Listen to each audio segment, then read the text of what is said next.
Third time. It's a pleasure for me to begin this course of the new Full Speak Academy, the course Global Minimum Tax and its implementation in developed and developing countries. I want to welcome all of those who are in presence here, those who are virtually present also. Thank you for participating in this course. I want especially to thank also Professor Gustavo Vetri for his participation, not more than this, his will. He coordinated it, he made it. So thank you for everything you've done. You are the real responsible for this, everybody knows it. But since we are now already gathered, and we have Professor Ruben Aviona with us. Gustavo was a fellow of Ruben Aviona's. He studied there for 1 year. So I think that nobody would be better than Gustavo to introduce my friend, because that's what I can say about Ruben, first of all, my dear friend, Ruben Aviona. Gustavo, please. Well, I think for Ruben, no introductions are necessary, but anyway, Ruben, it's been too long. Thank you for being with us, and thank you for accepting the invitation. We are going to go through the whole program of the course a little bit later, but we tried to put the maximum number of different opinions and implementation issues in different countries, and you're going to see that. And of course, one of the main issues if we're talking about Pillar 2 right now is what's going to happen with the US, because the change of administration, everything changed. And not only regarding Pillar 2, Ruben just sent me an article that I'll share with you guys later regarding transposition of VAT. Now VAT is a tariff. So nothing that we knew and nothing that was kind of established anymore. So it's certainly a period of uncertainty, certainly a period for us to ask if we can still talk about international cooperation. And to have Ruben Aviona, who's in the eye of hurricane, and who we all know that follows very closely every change in international tax scenario and the US tax scenario. And I had the pleasure to follow Ruben Aviona for a year, being advised by him in the online program in Ann Arbor. And it's a huge pleasure to open this course with his talk. And so we're gonna go through the US aspects of things and what's happening right now. We're gonna have later in the course, Professor Yuri Browner talking about some specific US rules and comparing them to the Pillar 2 rules. There might be some overlap here, but that's okay. But Ruben will set us on what should we expect for the next few years regarding Pillar 2 and his view on it. So without further ado, Ruben, thank you very much again. It's a pleasure, and please, the floor is yours. Thanks, Gustavo. Thanks, Luis. It's a real pleasure to be virtually in Sao Paulo again. I hope I get a chance to come in person. I've been many times, and it was great to participate every time. I know that from past experience, we will have a lively debate, which has always happened. But what I want to do is basically share my slides. Here we go. Let's see if this works. Okay. Okay. And basically the topic, as you know, is the US and Pillar 2, and this is where there are significant recent developments because of the new Trump administration. So just by way of background a little bit, as you all know, the Pillar 2 is part of the two-pillar solution that was negotiated with the participation of something like 140 countries, and an agreement in principle was reached in October of 2021. And then in 2022, the Biden administration tried to implement Pillar 2 by legislation, but it missed being enacted by one vote in the Senate. And as a result, we do not have legislation implementing Pillar 2, although I've argued that there are elements of US rules that you will hear more about in the future that come close to being a combination of the QDMTT and IR, although technically they don't qualify, but they're important nevertheless. And I may talk a little bit about them later on. But this has all now gone by the wayside because of the new Trump administration, which has done a 180-degree turn on this. So here is, okay. All right, here's President Trump on the very first day, the inauguration day, January 20th. He issued 2 executive orders on international tax. And the first one flatly rejected the OECD two-pillar project.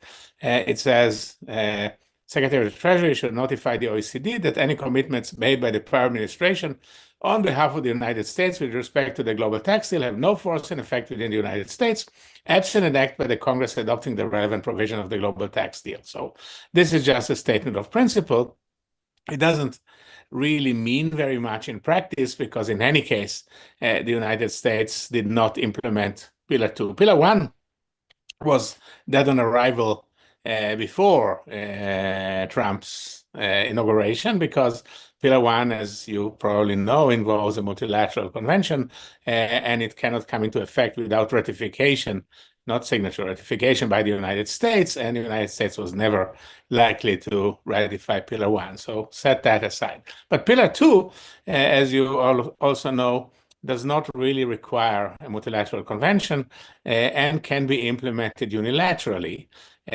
And so the United States doesn't have to implement Pillar 2. Other countries can implement it. But the rest of the executive order and the other one are more important because they indicate that not only does the United States not cooperate with Pillar 2, but they're actually trying to sabotage it explicitly. Because that first executive order continues by saying the Secretary of the Treasury, in consulted with the United States Trade Representative, that's tariffs, shall investigate whether any foreign countries are not in compliance with any tax treaty with the United States.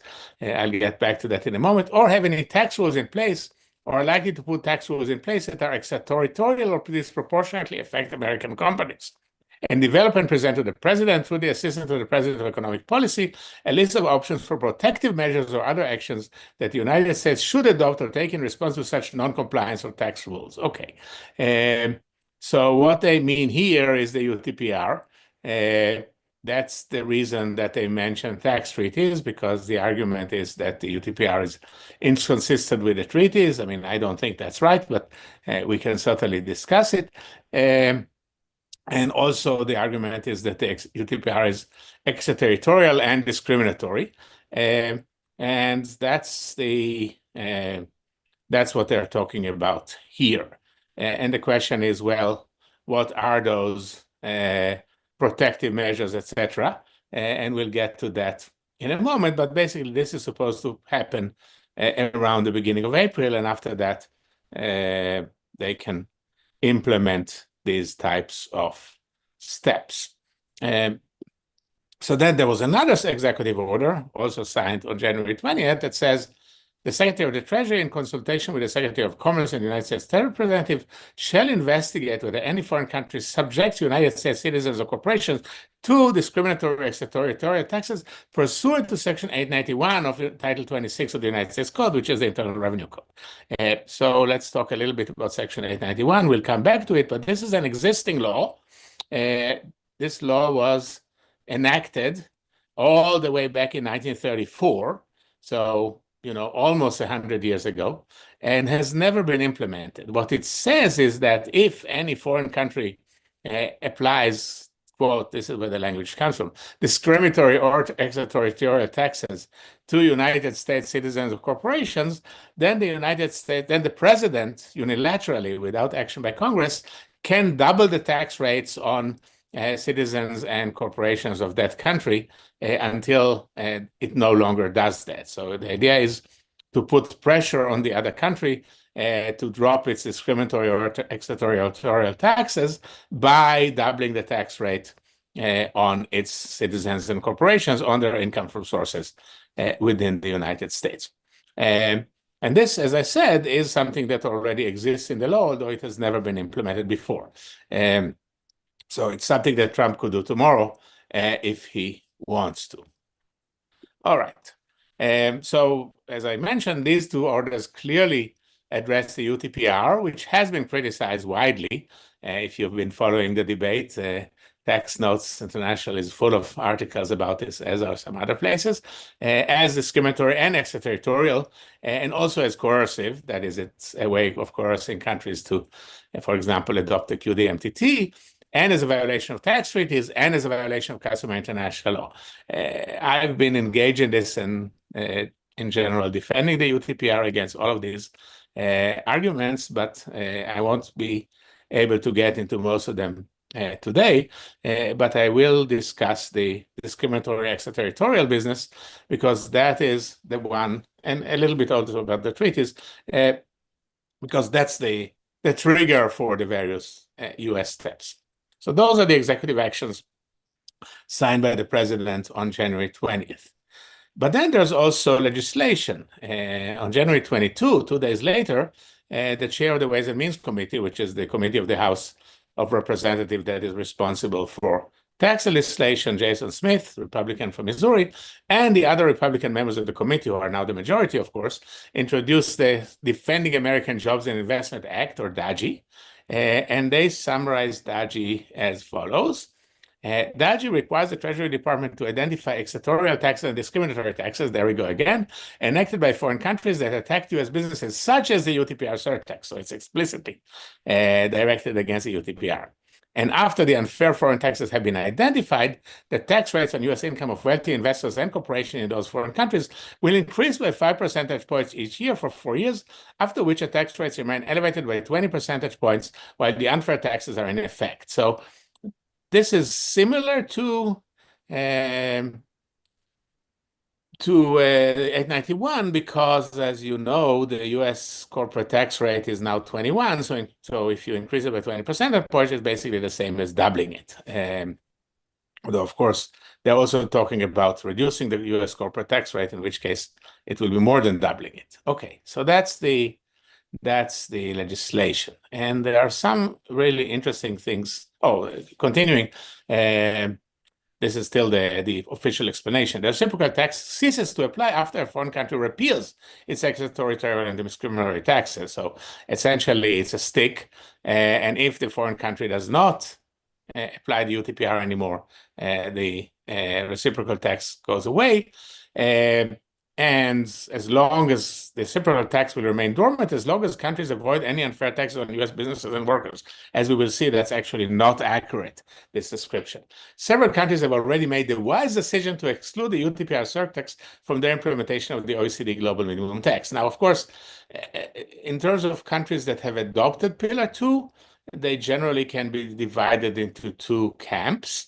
One is the EU and several other OECD member countries, such as UK, Canada, Japan, and so on. And they all have the UTPR, I believe, and the IR as well. The countries that don't have the UTPR are the countries that don't have the IR either. These are the countries that have adopted the QDMTT, such as Switzerland and many of the other low tax jurisdictions, and they don't have the UTPR. I'm not sure there's any country that adopted the IR without a UTPR. Maybe there is. The other way around, I know it's not true. No country has adopted the UTPR and not adopted the IR. That's true in Europe, and it's true for all these other countries, and that becomes significant in a moment. Okay. So DAJI has several interesting features. So the first thing, I didn't talk a lot about DSTs because that's a Pillar 1 issue, but it clearly applies to DSTs as well. The situation with DSTs, digital services taxes, right, is interesting because the moratorium that was negotiated in the context of the Pillar 1 negotiation has expired. There are, I believe, 6 countries that were grandfathered under the moratorium, and that is countries that had DSTs before October 2021, and that includes the UK and France and some others. Those have simply continued to collect DSTs while the moratorium was in place, and they were supposed to apply the revenue to the future Pillar 1 revenues, but of course that's not going to happen now. But Canada is a country that adopted the DST after the moratorium expired, and so DAJI applies to those, for sure. But what's interesting about the UTPR is that actually the UTPR, there's no UTPR that exists today applies to US corporations because of the safe harbor.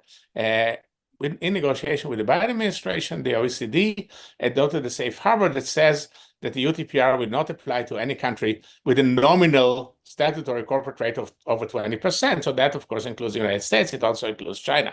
And that, I think, expires at the end of 2026. So there's a while before the UTPR will actually apply, if it ever does. And there's, of course, also the possibility that the safe harbor will be extended, in which case the UTPR will not apply to US corporations. But, and this is, in my opinion, the most important point about DAGI, DAGI applies the higher rates to foreign corporations and individual citizens of any country that has a UTPR or DST, regardless of whether the UTPR or DST applies to US multinationals or subsidiaries.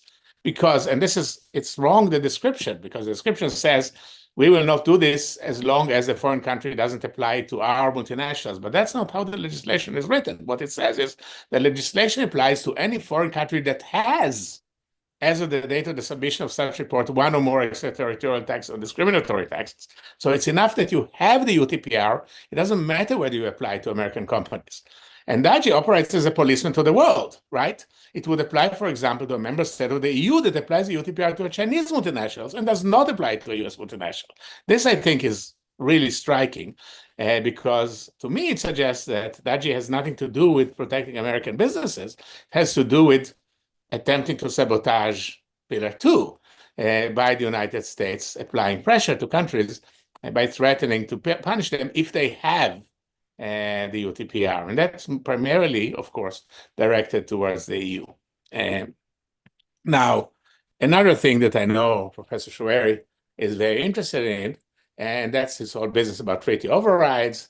Basically, just to give you a bit of background, in the United States, as a constitutional matter, treaties and statutes are at the same level, so later in time controls. And so a treaty can override an earlier statute. We'll see an example of that in a moment, and a statute can override an earlier treaty.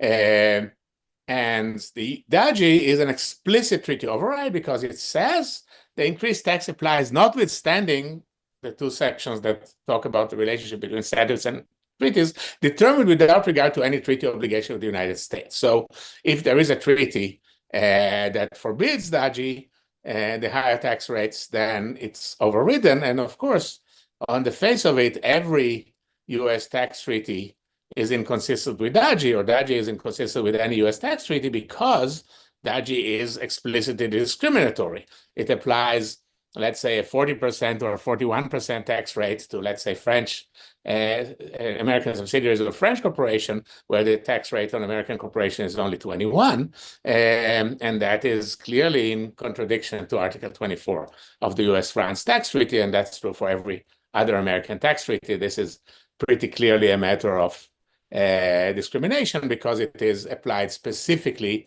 only to countries that have the UTPR and not to other countries, and it is a burden. It is more burdensome on the foreign corporation than on the US corporation, and so on. So what DAGI says about this is we don't care because it's a treaty override. And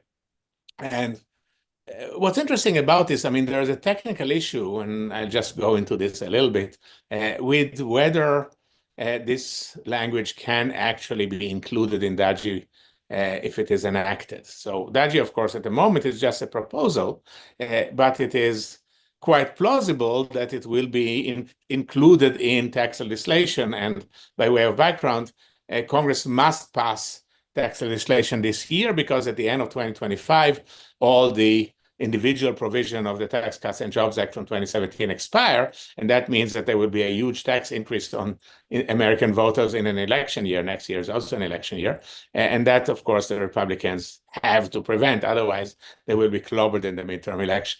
And so everybody knows that tax legislation to extend the TCJA must happen this year, and that means that it's a vehicle for including provisions like DAGI. But here's an issue.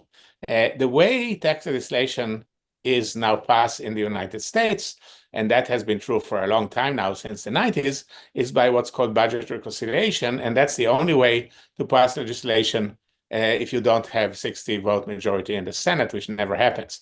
And so that's the vehicle. But there is a particular issue in the Senate, and that is that in order to pass legislation this way, every provision in the legislation must be immediately relevant to the budget. And back in 2017, there was a suggestion that this kind of language that talks about the relationship between the legislation and an American treaty is not immediately relevant to the budget, and therefore it cannot be included in reconciliation, which is why the BEAT, the Basic Erosion Anti-Abuse Tax, that was enacted in 2017, does not include any of this kind of language, even though it is also clearly discriminatory. It applies, it denies deduction basically to foreign companies and not to American companies. And so people like David Rosenblum have suggested that the BEAT cannot apply when there is a treaty to the contrary. I don't agree with that, but it's a constitutional question. The question basically is, can you have an override without explicit language to that effect in the statute? Now, DAGI has this explicit language, but it's not entirely clear that this can survive in reconciliation. So that remains to be seen. And if they pass it without this language, then the courts will have to decide whether that's constitutional, whether you can have a treaty override. Because if there's no treaty override, I don't think DAGI can be implemented. Okay, so now we get into, this is all really by way of background, and it's not really debatable. These are facts. Now we get into the stuff that is debatable, which is my views, namely the question of whether the UTPR is actually extraterritorial or discriminatory. By the way, I also don't think that DSTs are extraterritorial or discriminatory, but that is a different issue. But today we're talking about Pillar 2, so it's about the UTPR. Now, UTPR, as you probably all know, applies a top-up tax to a resident subsidiary or permanent establishment if the overall effective tax rate of the whole multinational falls below 15%, either a QDMTT or an IR, both of which have priority of the UTPR. So the priority order in Pillar 2 is first you get a QDMTT, then you have an IR, and both of those are designed to tax the multinational at an effective rate of 15%. If neither one of those applies to a particular country, then that country has the choice of applying a UTPR to top up the tax so it gets to 15%. And now we get to the interesting question, which is this extraterritorial? And many writers have said, yes, it is extraterritorial, and this is obviously also the view of the Trump administration and the Republicans in Congress, and that is because it applies to profits generated elsewhere in the multinational, namely either in the parent corporation or in another subsidiary or PE of the parent, and would apply even if the local subsidiary or PE had no profit at all. So let's say Brazil applies the UTPR, and there is a local subsidiary of an American multinational or a PE of an American multinational in Brazil, and that particular subsidiary or PE is losing money. It has no profits at all, so it wouldn't be subject to Brazilian corporate tax. But if Brazil adopted the UTPR, then it can look at whether this American multinational has an overall effective tax rate below 15, for example, because of, tax expenditures that apply in the United States.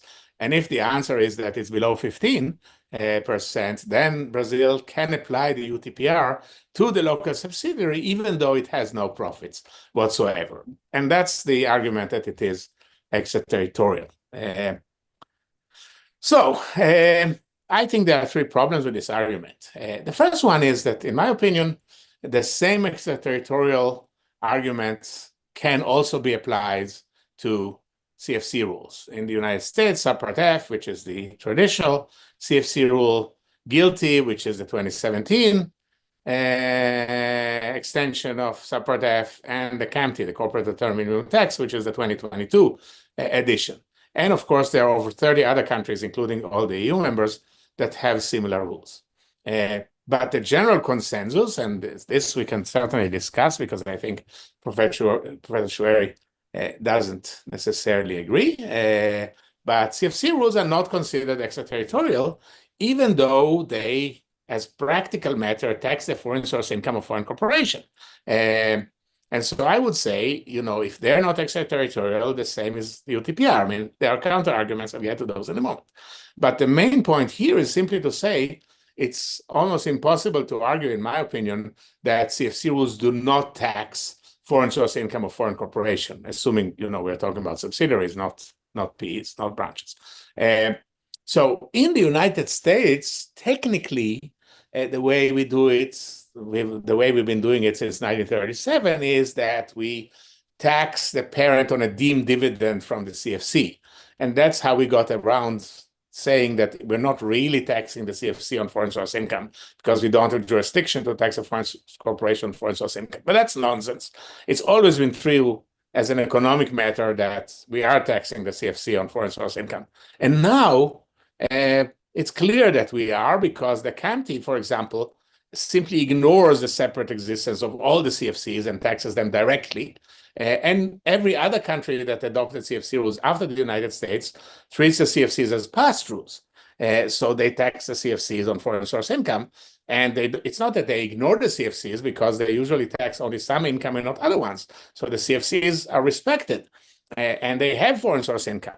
But some of that foreign source income is simply taxed at the parent level as a pass-through. And that means that the tax is applied extraterritorially, but it is not regarded as an impermissible extraterritorial tax. Now, there are counter-arguments that say, well, the UTPR is different from CFC rules and the IIR, which is like a CFC rule in this regard. And the first argument is simply the parent controls the CFC. And therefore, the parent, this is the old American argument, parent controls the CFC, and the parent can make it pay a dividend. So that's how you argue that it's really like a deemed dividend. But the reality is that in the United States, both separate F and GILTI do not actually require control by any US shareholders. That is, was an issue in the constitutional case that we recently had in Moore. You can have a CFC, and a US shareholder of a CFC must have at least 10%, but not more than that. And if you have 10%, you cannot make the CFC pay you a dividend because you only have 10%. And a lot of other CFC rules of other countries actually can define a CFC without anybody have 51% control. They talk about de facto control, not numerical control. And so I don't think that that's true. You can have lots of situations where CFC rules apply without the ability to pay a dividend. So control is not the explanation. I think the more interesting question, or the more interesting argument, is that the CFC rule reflects the economic ownership of the CFC by the parent. Here is where I think that's just wrong, because in my opinion, multinationals are unitary enterprises. And this puts way too much pressure on the distinction between subsidiaries, who are foreign corporation, and PEs, who are branches. And I do not think that tax law is required to respect this arbitrary distinction between branches and subsidiaries. In the United States, for example, we disregard this distinction in GILTI and the CAMTI, which treat everything as a branch. And that's because since 1997, the distinction is based on a form where you can check the box whether you treat it as a subsidiary or as a branch, regardless of how it's treated by the other country. So I don't think that matters. And fundamentally, my view is that multinationals own assets and shareholders own multinationals. But parents don't really meaningfully own stock with their subsidiaries, because if subsidiaries are like PEs, a corporation cannot own part of itself. Yes, corporations own the assets of a PE, but they don't own the PE itself, because the PE is part of the corporation. It would be like saying, I own my hands. I don't own my hand. My hand is part of me, right? And because of this reality, I do not think there is any reason, neither control nor ownership explains the distinction. And therefore, I don't think the UTPR is truly extraterritorial. What it does is that it taxes the local portion of a multinational that is a unitary enterprise on the profits of that unitary enterprise that are generated somewhere else. But that's perfectly fine, assuming that you agree that CFC rules are fine. I mean, you can say all countries should only apply source-based taxation, there should be never be residence-based taxation, and you should never be able to tax anything that happens outside your borders. That's a principled position, but we've moved away beyond that, and most countries in the world, or a lot of countries, most countries, certainly when multinationals are resident, don't apply that rule. And so if CFC rules are not extraterritorial, neither is a UTPR in that sense. So that's as far as extraterritoriality is concerned. And then there's the discrimination point. Now, obviously, you can say a tax is discriminatory if it applies to foreign taxpayers, but not to domestic taxpayers. That's why 891 is discriminatory. And by definition, the UTPR only applies to subsidiaries or PEs of foreign multinationals and not to domestic corporations. So therefore, it's discriminatory. But in my opinion, discrimination really only arises if the tax actually imposes a burden on foreigners and not on domestic taxpayers. Every country that has adopted the UTPR so far has a higher tax rate than 15% of domestic taxpayers, and also applies the IR at 15% to its own M&E. And so every country that applies the UTPR does tax its own corporations and its own M&Es at the same 15% effective tax rate. And even if it doesn't, other countries can also apply the UTPR, and the end result is that it will have a 15% effective tax rate. So there is no discrimination in practice. Now, there's a technical argument, and the technical argument is that formally the UTPR formally violates Article 24.1 of the tax treaties that are based on the OECD model, even if it is not more burdensome, because that article talks about more burdensome or other, quote unquote. And this is other. Because the UTPR applies to foreigners, the domestic tax applies, and so on. In my opinion, it's hard to imagine a court actually saying that when the actual burden is equivalent. But in any case, US treaties only apply to more burdensome. There's no other in US treaties. So as far as the US is concerned, we can't argue discrimination based on the UTPR because our treaties don't include other. Besides, the whole debate about treaties and the UTPR, in my opinion, is not very relevant because the biggest adopter of the UTPR, of course, is the EU, and they did that by directive. And a directive in the EU overrides the tax treaties. So you cannot make a treaty-based argument in the EU. And that's true in UK, Canada, and other countries that have adopted the UTPR as well. Not every country that have adopted the UTPR can override treaties, but certainly all the EU countries have overridden the treaties. So I don't think this, as a practical matter, who cares whether it's a violation of a discrimination article or not? I mean, it's relevant to the American argument because of the discriminatory language. But as I said, I don't think it discriminates. And in fact, DAGI applies regardless of whether it applies to American companies or not. Okay, so now let's talk about Section 891 a bit. As I mentioned, the president already has the necessary authority under Section 891 to unilaterally double the tax rates on corporations and citizens of a foreign country if that country subjects U.S. citizens or corporations of the United States to discriminatory or extraterritorial taxes. So notice that this only applies if there's actually discriminatory or extraterritorial taxes that are applied to U.S. corporations, which means that it doesn't apply to the UTPR at the moment, because the UTPR at the moment does not apply to American corporations because of the safe harbor. So unlike DAGI, it cannot be invoked now, which is one reason that they introduced DAGI, I think.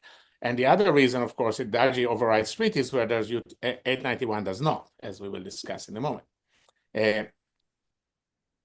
891 has never been activated by any president since 1934 when it was enacted. It has been suggested, and the interesting point here is that the main person who has suggested applying it is Itai Greenberg, who was the chief negotiator for the Biden administration of the UTPR, of Pillar 2. This he did before he became a member of the administration, and he did it in the context of the EU state aid cases. Now, interestingly enough, while he was in the government, it was very difficult to find this article on tax notes. He got it deleted. I mean, I saw it and other people saw it, but it was scrubbed. Now it's possible to find it again. Now that he's not in the government anymore. But I thought he didn't feel entirely comfortable in the context of the negotiations having this article out there. Anyway, there's one big problem with 891, an obvious one, and that is that it violates the non-discrimination article of every U.S. tax treaty. It violates non-discrimination in every treaty in the world because it officially subjects foreign-owned subsidiaries to higher tax rates than domestic corporations. And that means that since the 891 was enacted in 1934, every single U.S. tax treaty, of course, was ratified after that, and therefore is overridden by all of them. And for that, you don't need anything explicit. Later treaties override earlier statutes, period. So what's interesting is the background, because 891 was enacted in 1934 in order to pressure France to ratify the first U.S. tax treaty, which the U.S. negotiated and ratified in 1932, but then France delayed, and this was the response of the United States. We will make you ratify by threatening to double the tax rates on your corporations. And the interesting question is, what was the background to, what was the issue? Why did they threaten, and what was the treaty negotiated for? Well, it turned out that the reason that they did 891 is because France applied a tax to French subsidiaries of US multinationals and also to subsidiaries of other multinationals, not American, that was based on an asset-based formula. That is, it looked at the global assets of the multinational, the French assets, and it says, we will tax you based on that relationship. And it applied across the board. So there's, in my opinion, nothing extraterritorial or discriminatory about this. It's not extraterritorial because it's just a formula that attempts to establish how much of the income belongs to France, which was purely territorial country at the time. And it was not discriminatory because it applies to all subsidiaries. So the only reason to have 891 was to force France to ratify the treaty, which they did. And the reason that the United States wanted the treaty is because this is the origin of the arm's length standard. The arm's length standard was invented by Mitchell Carroll, who was the US negotiator for that treaty. And after that, it was included in the US regulation in 1935. And then Carroll advised the League of Nations and put it into the League of Nations models. And you know the rest of the story. Now the world follows the arm's length standard. In my opinion, this is a basic mistake. That was the basic problem that led to all of BEPS and all the problems with the international tax regime, is this whole business about the arm's length standard. But that's, of course, but the most common critique of the UTPR is that it's coercive. So if that's coercive, what do you think about 891? Do you think that's coercive? I mean, it was done in order to force France to ratify the treaty. Anyway, the main difference between DAGI and 891 is that DAGI applies to countries that adopt the UTPR, regardless of whether they apply to US-based multinationals, right? As we have seen. So despite the language in the preamble that I quoted earlier, DAGI really has nothing to do with protecting US multinationals because they're not subject to the UTPR.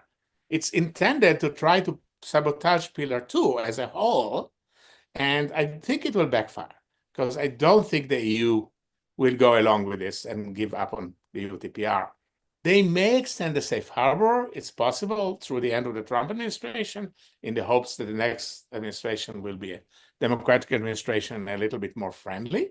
That might happen, but I don't see them withdrawing the Pillar 2 directive. For one thing, once a directive is adopted in the EU, you need unanimity in order to withdraw it, and I just don't see that happening. Instead, I think if DAGI is enacted, they will probably, DAGI applies without regard to the safe harbor, because DAGI applies if a European country applies the UTPR to anybody, and it will increase the tax rate. So that will trigger, retaliation, I'm sure. It will not trigger giving up. Now, 891, I don't think they will do. They have problems with the treaties with 891. and they also have, 891 requires discrimination against American companies, which doesn't exist at the moment. So I don't think they'll do 891, but I do think it's plausible that the AGI will be enacted, the AGI will have its own problems, and so on and so forth. The more likely vehicle is tariffs. And so let me talk about tariffs a little bit. So after I wrote this piece that I sent to Gustavo a while ago about the Pillar 2 issue, there was another step by the administration, and that step was taken on February 13th, so just a few days ago. And this is this whole idea of reciprocal tariffs. So what the president says is that they're going to study the possibility of reciprocal tariffs, and the way this is done is that they will look at the non-tariff barriers that are applied to American companies or to the United States exports by any country in the world. And to the extent that these non-tariff barriers exist, then they will enact a reciprocal tariff that will create an explicit tariff that will raise the cost of importing into the United States to be equivalent to those reciprocal tariffs. Now, one thing that's interesting is what are the non-trade barriers that we're talking about? Of course, there are all kinds of non-trade barriers or non-trade export subsidies. You can have currency manipulation, which they accuse China of doing. You can have all kinds of restrictions on imports that are not tariffs, et cetera, et cetera. But they do mention two that are specifically tax related.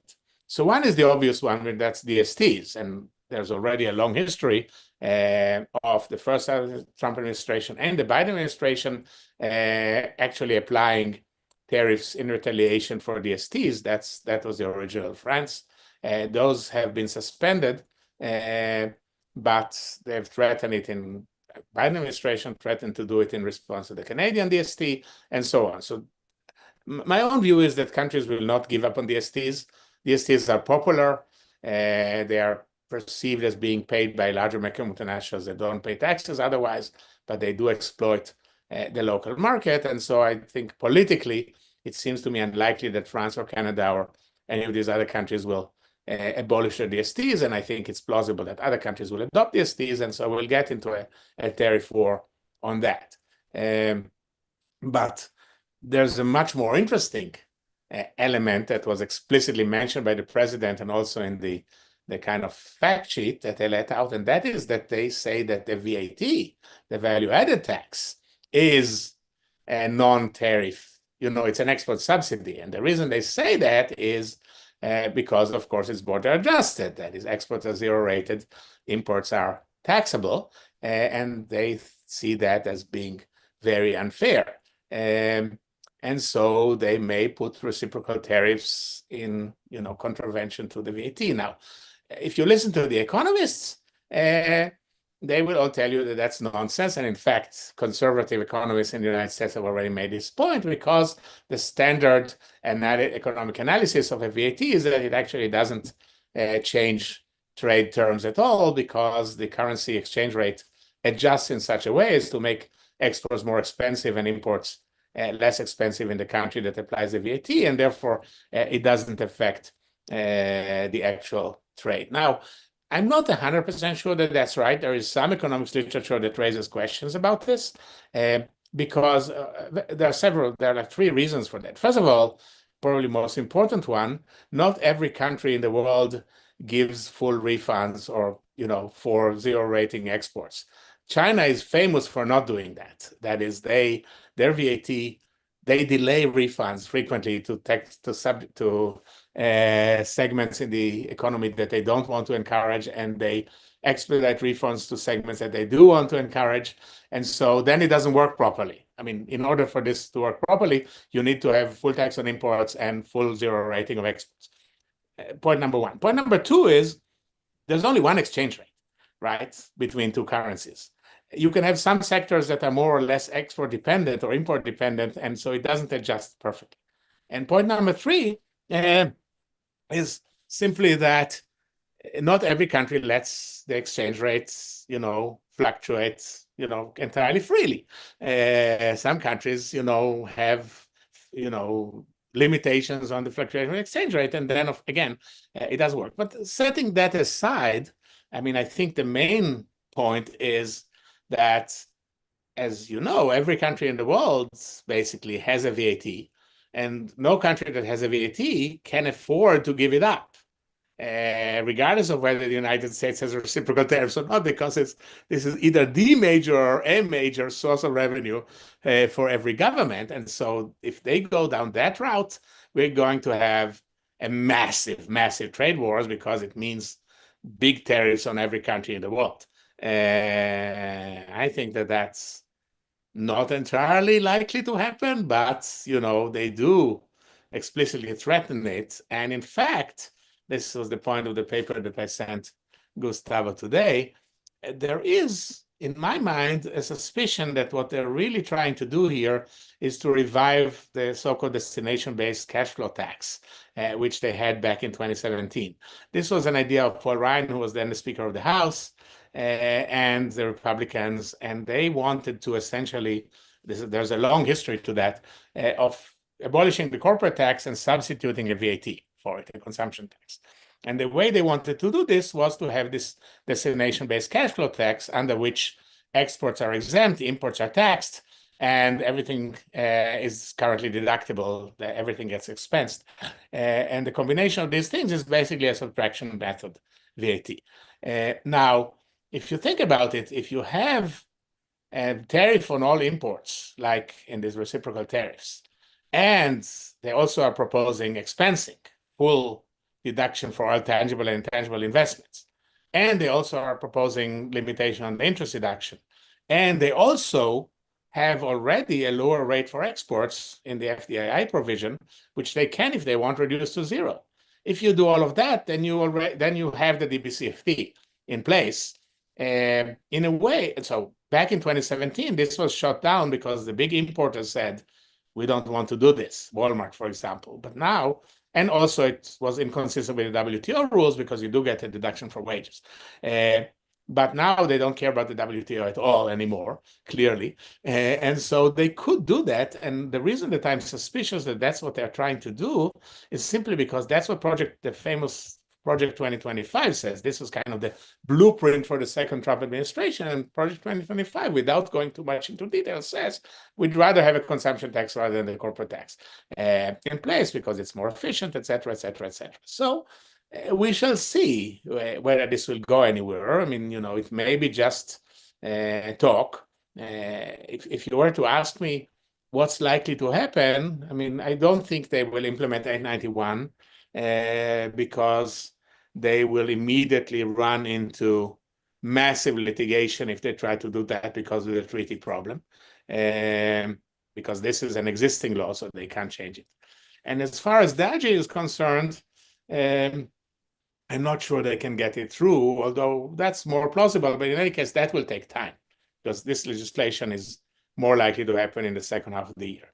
The tariffs could happen already in April. That's the timing for these studies. So they could implement tariffs. And then the question is, do they only implement tariffs on countries that have the UTPR, or do they implement these reciprocal tariffs, which are much broader? Who knows? I mean, it's a crazy world, basically. And one interesting question, and this will be my last point, they have an issue, the Republicans, in terms of the revenue impact of all of these tax cuts they're trying to achieve.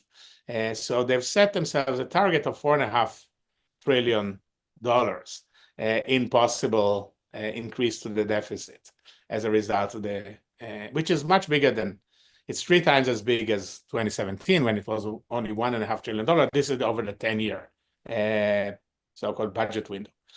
Now, they're already having trouble putting all of the stuff that they want to do into the $4.5 trillion number, because they want to fully extend the TCJA, But they also, Trump promises all kinds of things during the election campaign. No tax on tips, no tax on Social Security, all kinds of goodies, all of which are expensive. And they also want to eliminate, various other provisions that were onerous in the TCJA.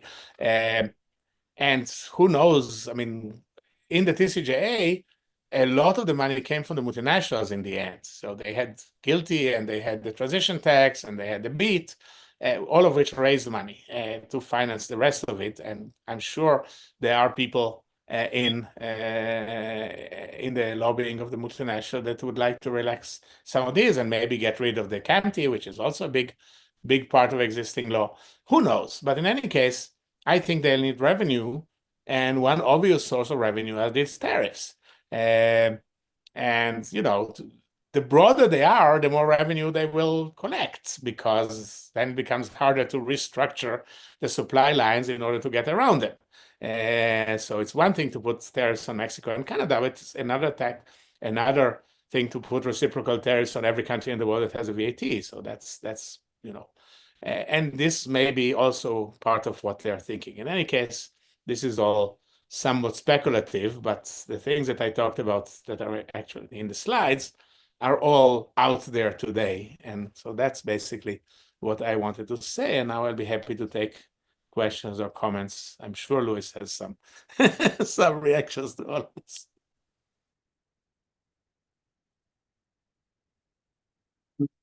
Thank you very much. I surely do have a couple of comments, but I'll do mine lastly, and I'll open for the students and then for Shredder, and then I'll go. All right? You can come and speak on that one. And I'll try to get the camera. Yeah. There you go. Perfect.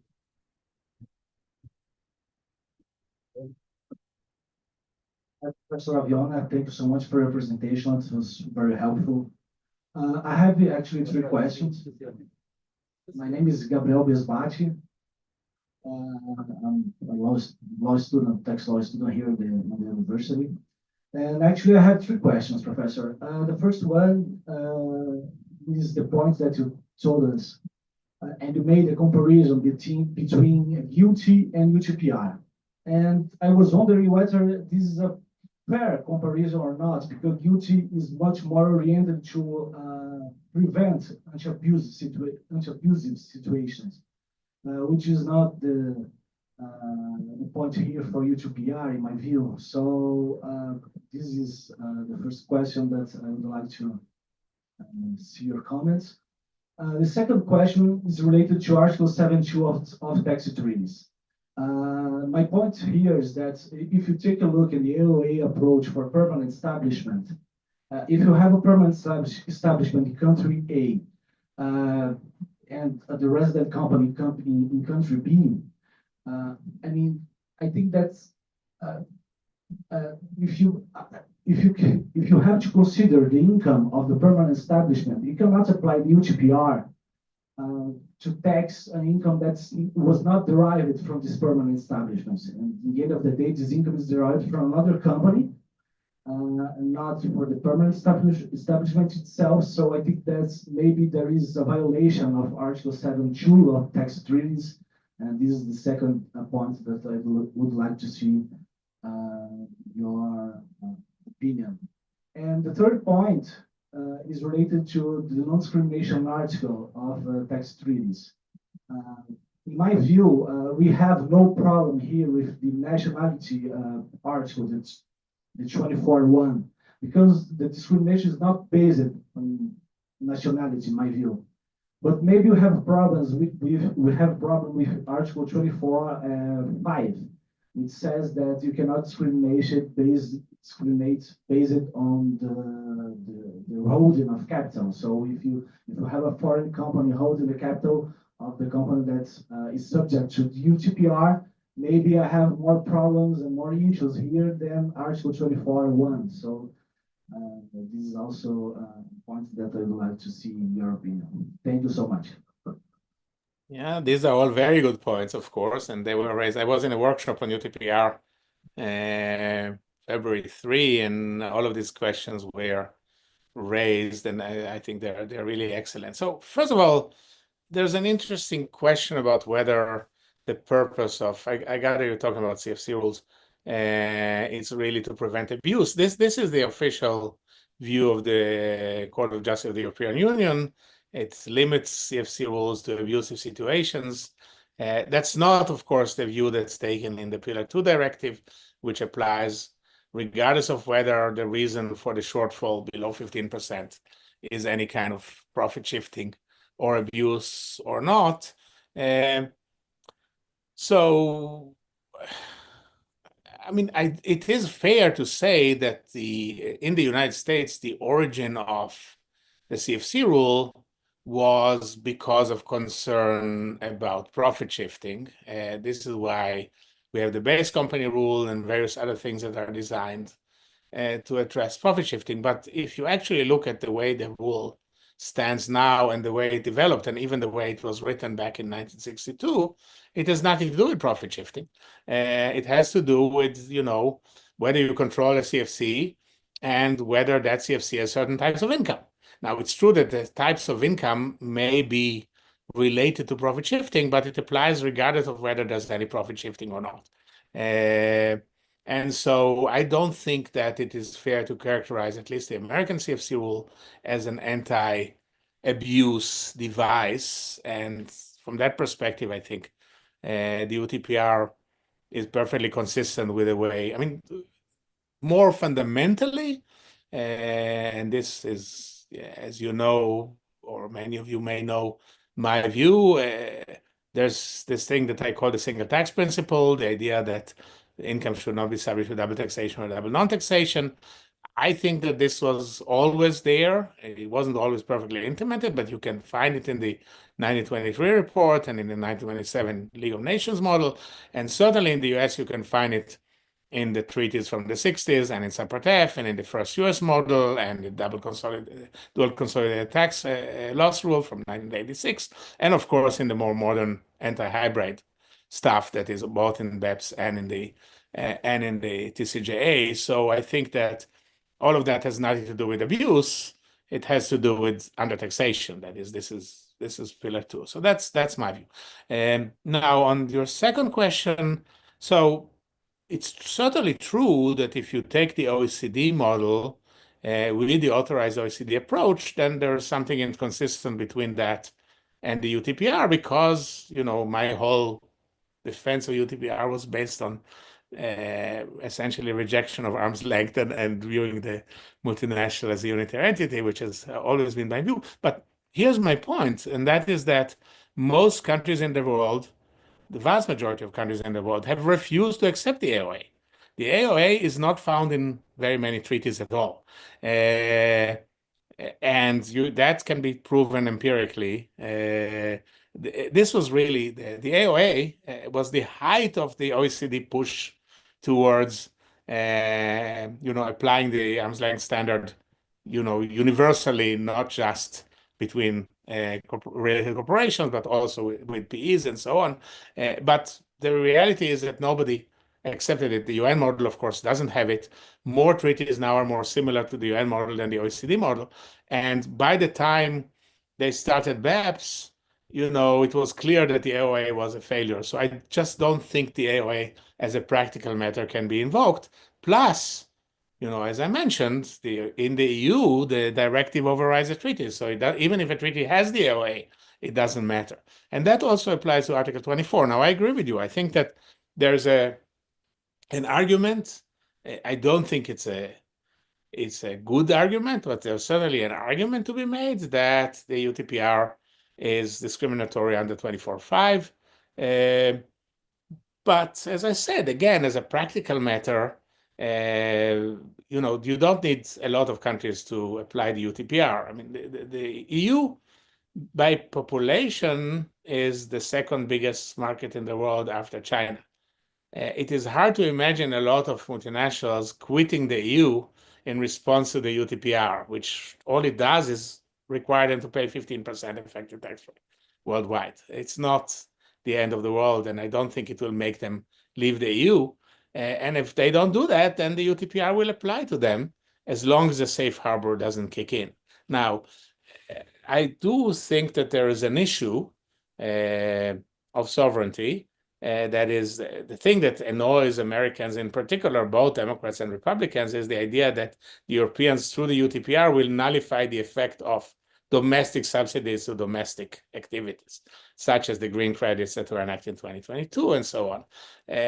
And that's the reason that the Biden administration negotiated safe harbor, and also all these changes to the credits to make it less likely that UTPR will apply. But nevertheless, in the current atmosphere, I think we're at an impasse. I don't see the EU giving up on the UTPR. I don't see the US accepting the UTPR anytime soon. And so there's going to be, a fight, and the fight will be done primarily through, I think, the tariffs, but possibly through these punitive taxes.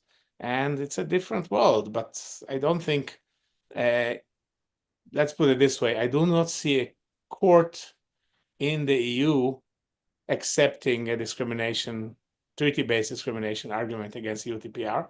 And if you can't do that, then what's the point? I mean, there's also litigation based on customer international law, nexus ideas. There's litigation based on EU law. I'm not going to address those, but I, doubt that this will succeed as well in the current atmosphere. Thanks.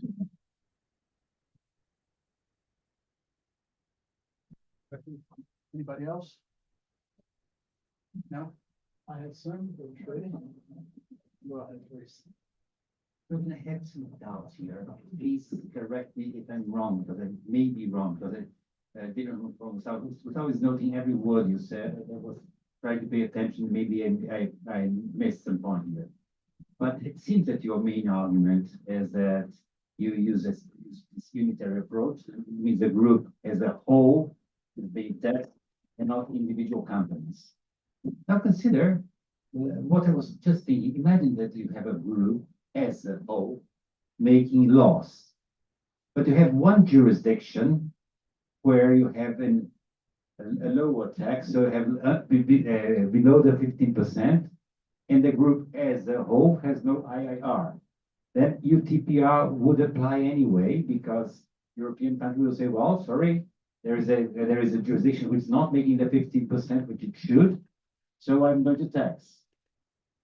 Considering your argument, I'm trying to think about your argument, the UTPR would not be a problem, because at the end of the day, you would be taxing the whole corporation, the whole group. But this is not true, because the whole group is making a loss. So what you're actually taxing is the one entity which is in a foreign jurisdiction for profits it had in the foreign jurisdiction and below the 15%. How would you sustain your argument in this case? Well, I think fundamentally, I mean, my own preference would certainly be not to tax in that case, because if the whole group as a whole has a loss, then there shouldn't be tax paid anywhere, and I don't think it matters whether there's a profit in any particular jurisdiction. I think you're correct in pointing out that that may not be how it works now, although as I mentioned, I think the countries that have the UTPR always have an IIR as well. So it's less likely perhaps that this will happen. I'm not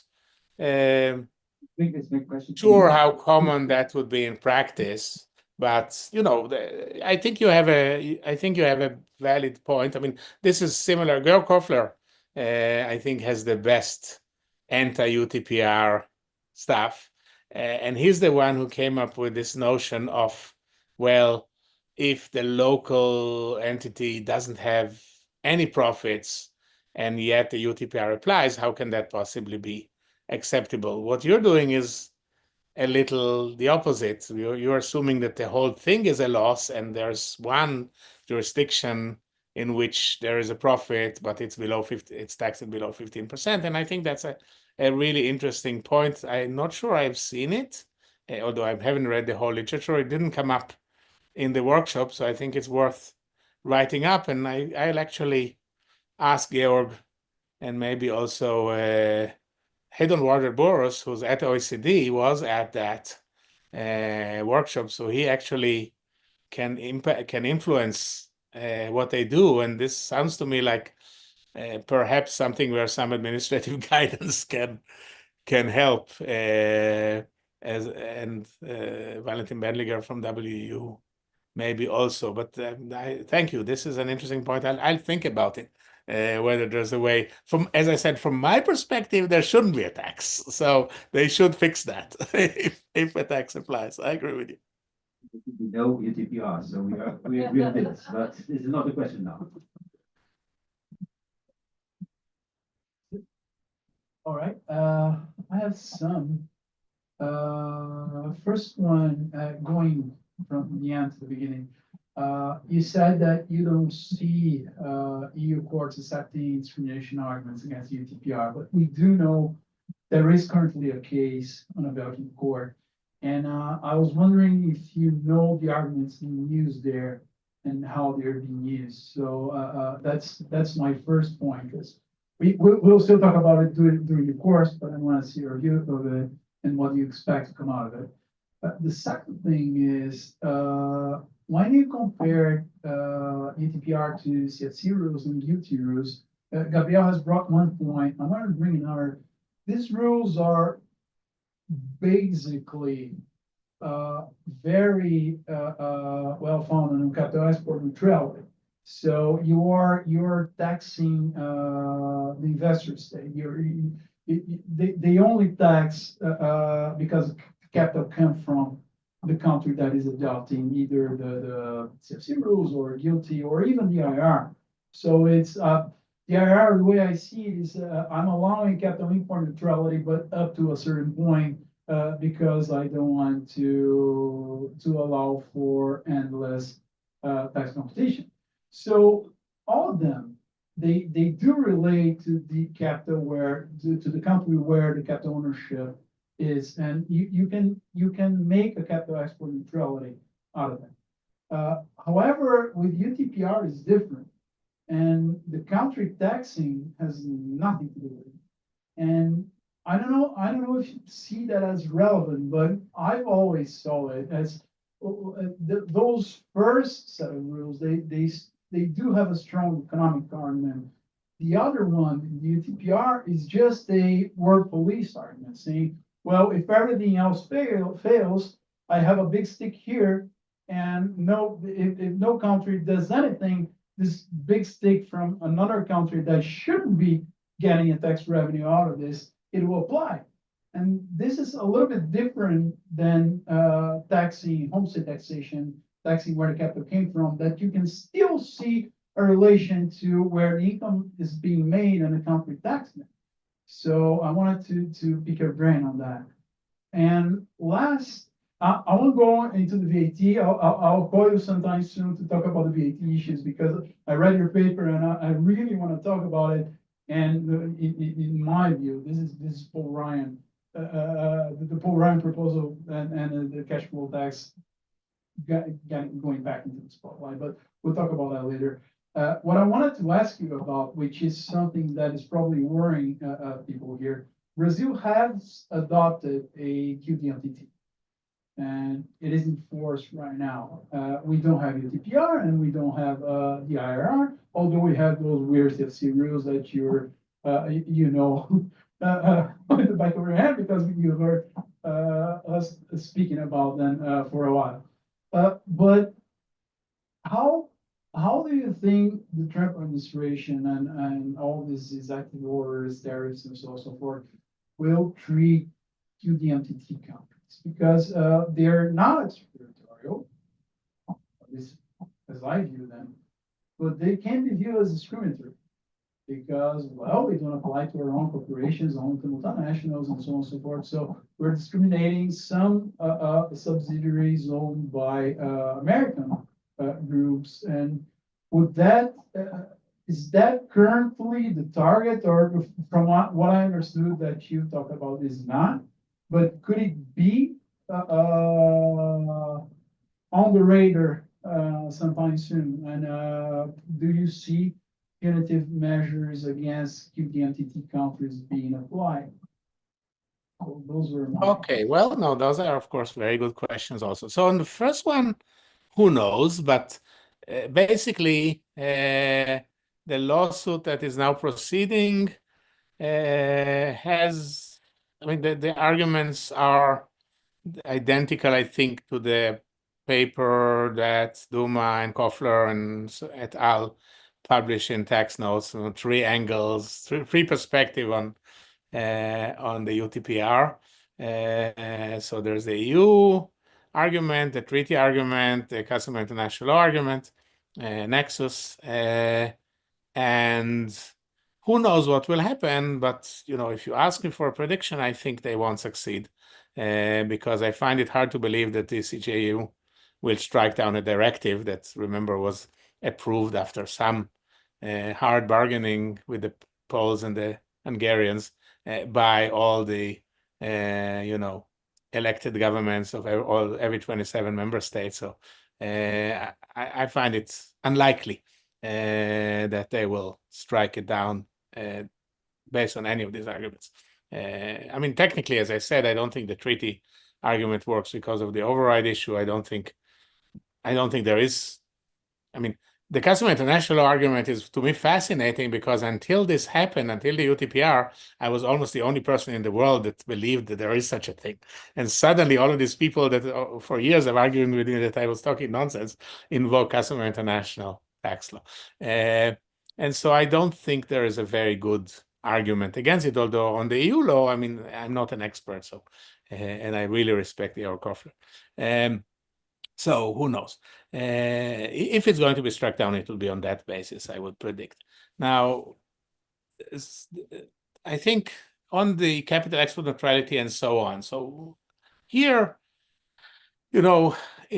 I've done some research about what was the origin of Subpart F in the archives at Harvard and the Stanley Surrey papers, and it's clear that it wasn't about the neutralities at all. Peggy Musgrave wrote up the neutralities in her PhD back in the 50s, and he was friends with Richard Musgrave, her husband, and he used that whole language in explaining why capital export neutrality is more important than capital import neutrality, and so on and so forth. But what he wanted to get was to ensure, essentially, I mean, the original proposal was to abolish deferral altogether. And it wasn't just about profit shifting. He thought that it was unfair to tax multinationals more than domestic corporations, period. It was mostly about equity. And so he was, in my opinion, in the United States, the biggest advocate of single tax principle. That's why he testified against the tax pairing. And, since then, as you know, the US has never done tax pairing. And that's why he negotiated all of these articles in the treaties that say unless it's taxed in the residence country, there's going to be no reduction in source-based taxation, and so on and so forth. So I think that the neutralities were unnecessary, let's put it this way. And my big problem with them, of course, is that you can manipulate them. So now we have capital ownership neutrality, Jim Hines' big contribution to international tax, and that essentially says that that's more important than capital export neutrality, et cetera, et cetera. So I'm not an economist, and I don't believe in that. But I see your point. And then finally, on the QDMTT, so I've seen no indications so far that they're going after the QDMTT. In fact, the language when they say some countries have wisely refrained from adopting the UTPR suggests to me that they are thinking about countries that have adopted the QDMTT, period, and not the IR and not the UTPR. So I'm guessing that they find that acceptable, even if you can make a technical argument that it's discriminatory. And so it's definitely not extraterritorial. Although this is another point that I made in a different article, which is that, now that Pillar 1 is dead, what's to prevent a country like Brazil that has a QDMTT for drastically extending its source-based claim to income and turning off the IR and UTPR that way by simply saying, oh, I think that, all of this income of the multinational really belongs to me, and you countries that have the IR and UTPR, you can't do anything to me because this is a QDMTT. And then you'll get into a fight because we still don't have Pillar 1 about what really belongs to that country and what doesn't. So if that happens, then I think that the US might object. But until that happens, I think that it's relatively safe. Countries that have the QDMTT. Although the last thing I would say, and after that I have to go, is it's impossible to predict this administration. I mean, I didn't see the reciprocal tariff stuff coming, so who knows? All right, I have to go. So thank you very much. I appreciate it. Thank you very much, Ruben. It was really a pleasure. And Thank you. Take care.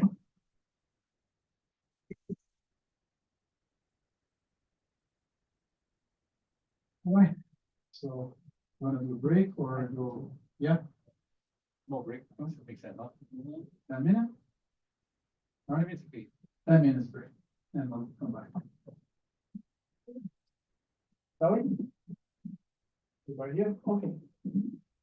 So, well, tough act to follow, but I want to discuss a little bit the program and readings, and still do a introduction and overview about the global minimum tax. So just to get the elephant out of the room, this is really going to be in English, so it's a little bit weird, but less weird than giving classes only to Brazilians, to graduate students. But yeah, it's weird, but at the 10th meeting, probably you'll get used to it. So it is going to be straight to the end in English. So, but that doesn't mean you shouldn't ask questions. That doesn't mean you should be shy. I want you guys to participate as much as you can. We did this program with a lot of care, trying to get the best of the best to speak to you guys. And we do think we're very excited for it. And we do think that it'll be a very nice experience. Although Trump might kill Pillar 2, at least before it, we've done a course on it and learned something. And if it doesn't, well, then this thing will continue. So what I want to do now is to get through the program.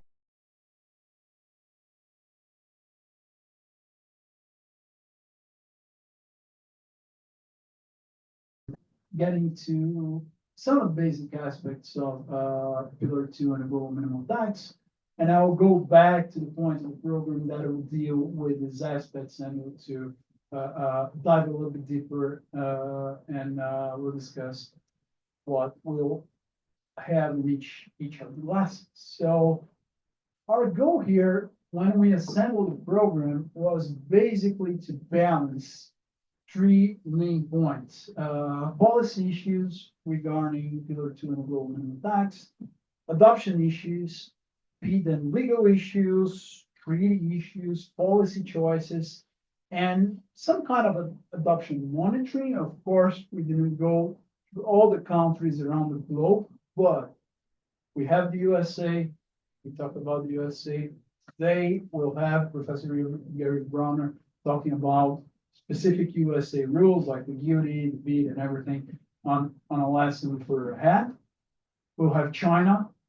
So we'll have Professor Venturi talking about China's position and implementation. While US and China are not actually countries that are implementing, but well, they are relevant, even for us to set or to discuss Brazilian policy in adopting a QDMTT. China and the US haven't adopted Pillar 2 at all.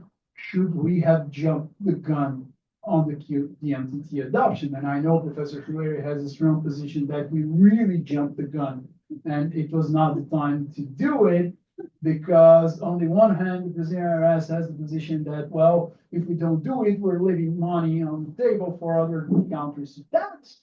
And his position, which is very, very, very fair, is that, well, we're not leaving money on the table if the two main countries have adopted it, and UTPR is still a very uncertain thing.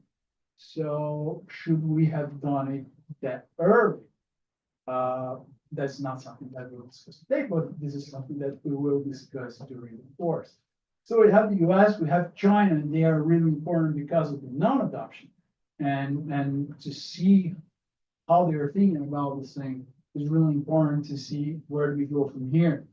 And on the other hand, we'll have European aspect of it, and Professor Marnie will come and talk about Europe and highly developed countries also. So that would be interesting to see a counterpoint and to see if the directive is really for real, if it's there to stay, or if we still have some issues regarding that even within European Union. And finally, we'll have an adoption case study regarding Colombia. And Ms. Natalia Quiñones will join us to talk about the Colombian adoption. And we can do a comparative study with Brazilian adoption from what I understand, and we'll confirm that further along in the course, but from what I understand, they didn't adopt a QDMTT. They did, well, a Colombian sort of DMT, and well, one of the topics that I put in a program was to QDMTT or not to QDMTT. So what is the best choice, and what do we have to gain with having a QDMTT, or what do we lose, especially with the consistency on the way that we adopted QDMTT. So it'll be a nice case study, and to get a grasp on two South American developing countries and how they're thinking. So that's pretty much what we got on adoption monitoring, but it'll give us a very good overview on how different countries are thinking about it, and maybe for us to make up our mind or change our mind or criticize Brazilian policy on the adoption. And finally, but certainly not least, the technical aspects of Pillar 2, because it doesn't, we can't just talk about policy or criticize, or if we don't get into the details. The devil is really on the details, especially with this thing. And we'll dive into calculation of gross profit and accounting issues and calculation of the local taxes and accounting issues related to that, and the deferred taxes and the losses. And of course, I wish we had 5 lessons to deal with that, because 5 lessons would still be not enough. We had to concentrate to balance these 3 aspects. We had to concentrate some of the issues, and of course, we'll give an overview on the calculation of the gross profit and the local taxes, but we want to give you the roadmap, at least, for you to dive a little bit deeper and to get a better understanding of the Brazilian legislation, because those are 4 points of the Brazilian legislation that brought the rules and the commentaries into the Brazilian law, and we need to know how to deal with this, lawyers and accountants alike. So it will be good to dive a little bit deeper on the technical aspects of the rules. That being said, those are the 3 goals, and I'll go on the syllabus day by day to see which days are we gonna focus on one or the other issues. And then I'll go back to the topics when I'm giving an overview of the globe rules and the 5-step application that you probably, those who are familiar already know about. But then I'll go back and say, hey, we're gonna dive a little bit deeper on this day and that day. So basically, we have 9 lecture sections this week and the next until Thursday. And then on Friday, you'll get rid of us, but not before you do a final exam. So on Friday, you have a final exam. You can laugh all you want, but this is a requisite for the course to fulfill and to be considered as an extension course. And be aware that this is a course being given within the scope of a grant. So this is a grant called the USP Academy Grant, and it's sponsored by Santander, and it's a grant for internationalization. It allowed us to go to foreign congresses. Well, I went, Schwer will still go, and the contest of it was to do this course, a course that was relevant on internationalization aspects, preferably with the participation of foreign professors, and that I think we have accomplished with full merits, I guess. But but it's still an extension course, and it has to have phonics. So the final exam, I'll get into grading in a bit, but it'll be a dissertation on one of the topics that we'll draw on the day. So it's just, we need to check if you comprehend, and from the profiles, I'll ask you to present yourselves in a bit, but I know most of the people that are participating here, and I know your profiles. I know that you have some experience with international stuff, so. Just say, Yeah. considering the exam is on Friday before Carnival, maybe we could make this exam also online. We can consider this possibility because it makes it easier for students also to come here on Friday at 5 p.m. We could make the same timing, everything correct, but since it's an open book exam, Yeah. we can do it also online. That is a very good idea, and this is exactly what I was gonna say. It's an open book exam, so you can consult your notes and papers and so on and so forth. So we can do it online, no problem. And if you're gonna travel, we can travel before, but please be aware that from 5 to 8, you need to be doing an exam, and I'll figure out some way for you to send or post it for it. Okay, so any questions, comments? All right, so let's see the 9 topics that we'll cover during this week and for next week. So this is today an overview of the world rules and where do we stand regarding the U.S. And we brought Professor Aviana to talk about the U.S. and I'll give you an overview in a second. Tomorrow, we'll enter in the first technical aspects of the rules, and following a deductive approach and the 5 steps approach, we'll deal with the scope of the rules. So we need to know who's subject to it. And so this is basically chapter 1 of model rules, and Ricardo Golendi will finally come tomorrow and talk about the scope of the rules. His PhD thesis is on the readings, and Ricardo Golendi was one of the first Brazilian specialists on this issue, because he wrote his PhD in Germany about this. It is in English, so let's get. I'm sure Just to mention it, I think you know he got it, but to mention to you is his PhD was not only one of the best ones, it was the best European text thesis last year. European Association of Text Law Professors elected the best thesis. He had the honor of presenting this not only for the European Association of Text Law Professors, but after this, he was had an award to present the same thesis also before the European Commission.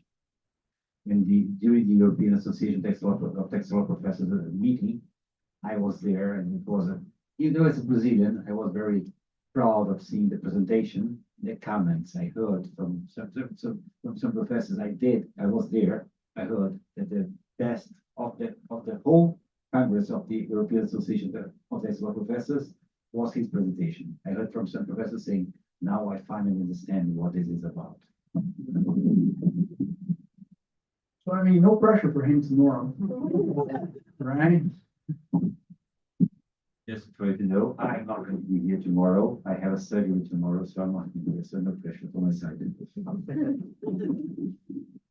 No pressure, your side, but the expectation now. Well, so you're not gonna be here tomorrow and probably the day after, right? I imagine so, because it's a surgery.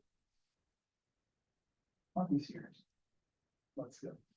All right, so this is the second topic, so we'll get into the scope and analyze how this works, specific cases. And then on the third day, we'll deal with, well, Professor Bensui will speak for about an hour for us about the Chinese perspective on world rules. So that is something that you cannot find everywhere.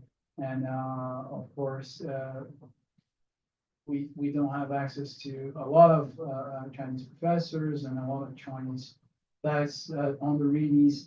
We have two papers of Professor Matsui, which are really good for us to get into how the Chinese are thinking and how the global rules on his mind work. And so it'll be great to have him talking about this. And then we'll deal with other implementation related issues. We're not going to deal with treaty issues here because there will be a lesson that will deal with that, but we'll basically talk about European implementation. So Professor Marning will join us after, or before, I don't remember exactly, but will join after Professor Tui to talk about highly developed countries and European Union and the process of adoption of Pillar 2. And then I'll finalize commenting and discussing with you the adoption process in Brazil and the common legal issues that we raise here in Brazil. Of course, we have the legality issue. We'll discuss why we adopted through the CSLL and so on and so forth. So we'll deal with the main Brazilian issues regarding the adoption and if this thing can be challenged on Brazilian courts. If there will be someone who will be willing to challenge it and the chances of success. And be aware that it only takes one. So even though some people say, well, nobody will challenge it because not paying the QD entity here will mean paying the IRR somewhere else or the UTPR somewhere else. But this might not be the case because, US and China. And second, it only takes one. Somebody might not care and still want to challenge it. And courts will need to rule on legality, on discrimination, and so on and so forth. So we'll need to discuss this, at least to make up our mind on how this will go legally here in Brazil.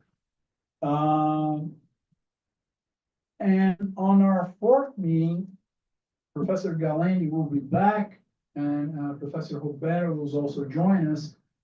Professor Roberto will talk about jurisdictional blending. And this will be after Professor Galeni will talk about the charging rules. So Ricardo will talk about how the charging rules work and how the MTT works within the scope of the model rules. So basically, we'll dive a little bit deeper into the IRR and the UTPR, how the Chapter 2 rules deal with the charging rules, how who pays the IRR, how it's allocated, who pays the UTPR, how it's allocated, and of course, there's time, we'll get into the discussion, well, can Brazil have an IRR? Should Brazil have an IRR? And that position that some authorities last year have talked about, that the IRR should substitute for our current CFC rules, and as if they were the same. And today I'll start bringing you a view that, well, they're not the same, they should not be the same.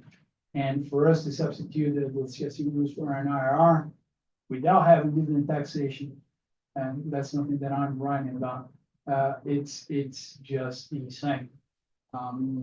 But I'll get into that when the time comes.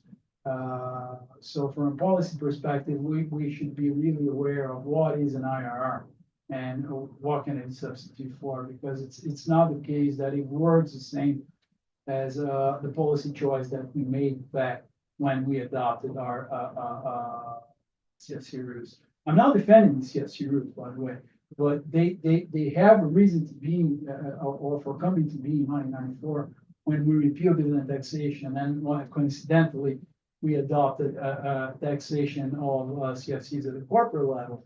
That's not a coincidence. It might have been, but if you take the policy reasoning behind it, it's not a coincidence. And to repeal it, not to deal with how do you tax dividends when they distribute to their shareholders, the end shareholders. It's just nonsense. So we really need to be careful on how we tread from here. And of course, the UTPR is a completely different concern. And right now, I don't think we'll be crazy enough to adopt an UTPR anytime soon. especially with what Professor Ruben Avignona has just talked about, we should not risk sanction. That is for sure.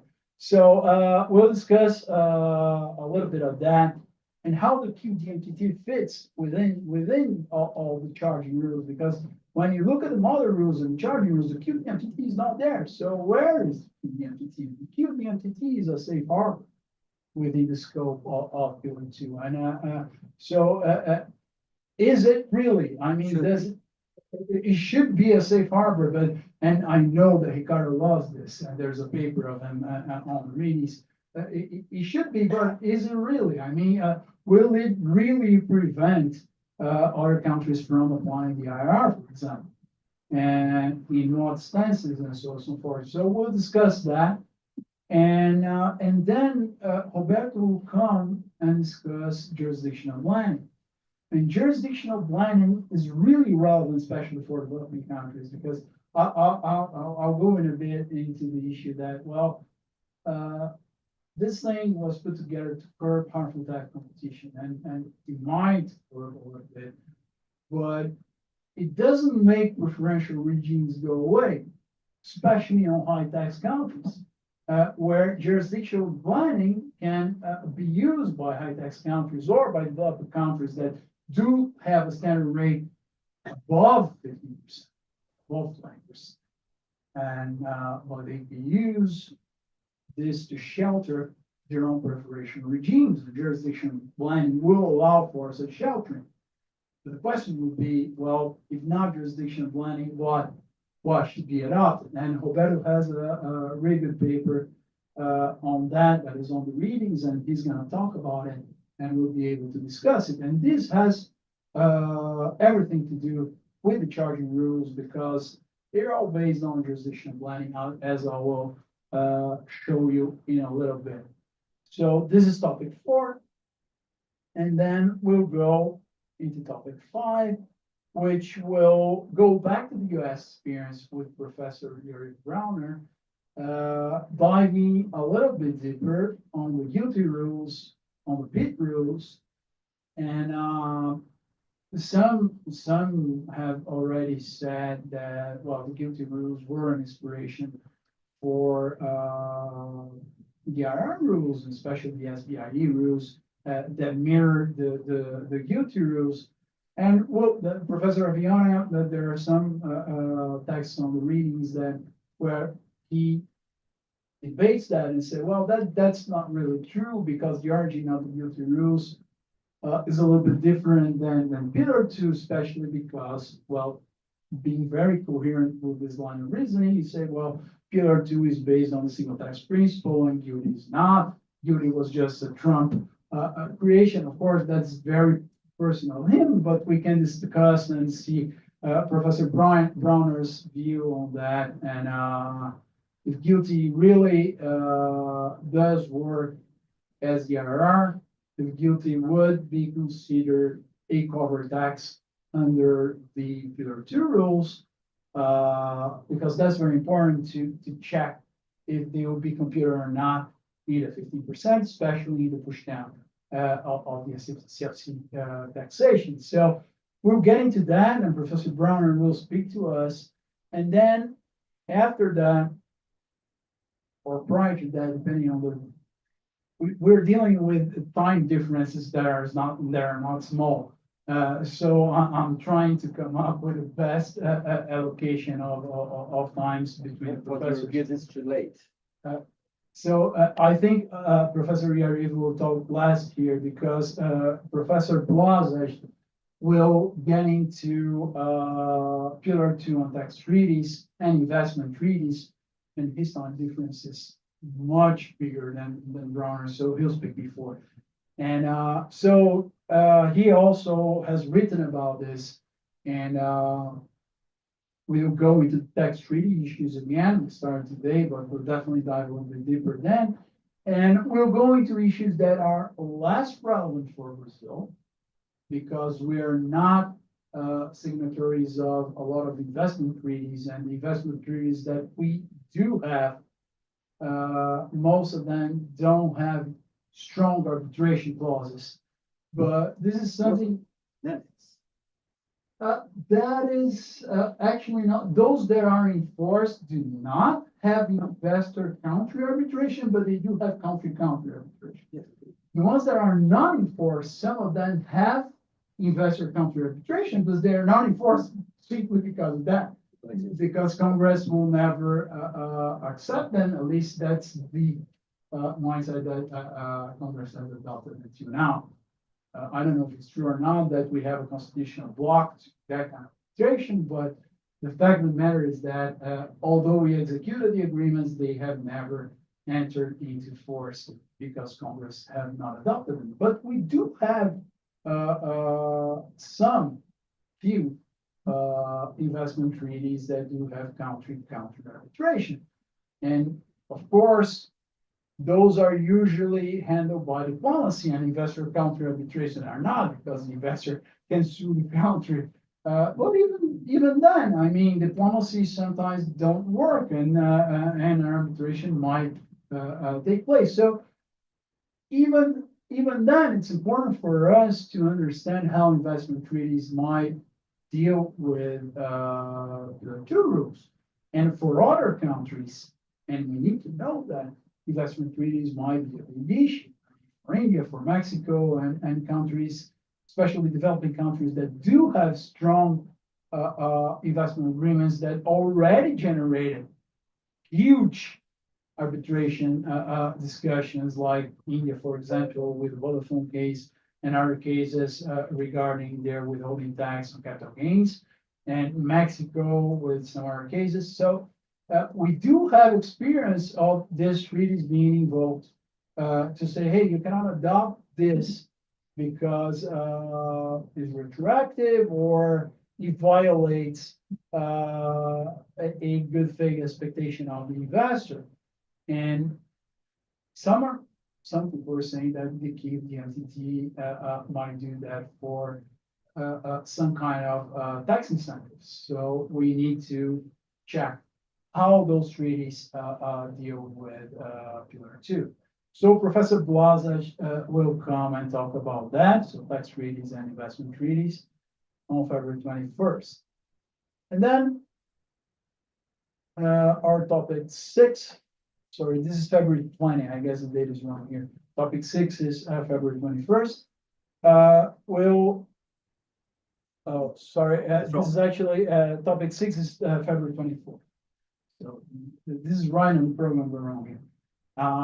So on Monday, February 24th, we'll get into the core operative rules for calculation. So we'll get into the calculation of the global income and the calculation of the adjusted corporate taxes. So this is definitely the two topics that are hardest for lawyers because it's accounting one-on-one in your veins, but we need to deal with this. We need to at least acknowledge that it's there, and we need to get into it. So globe profits, not accounting profits, not IFRS, but because it has adjustments. Oh, but those are few adjustments. Yeah, but they're really relevant.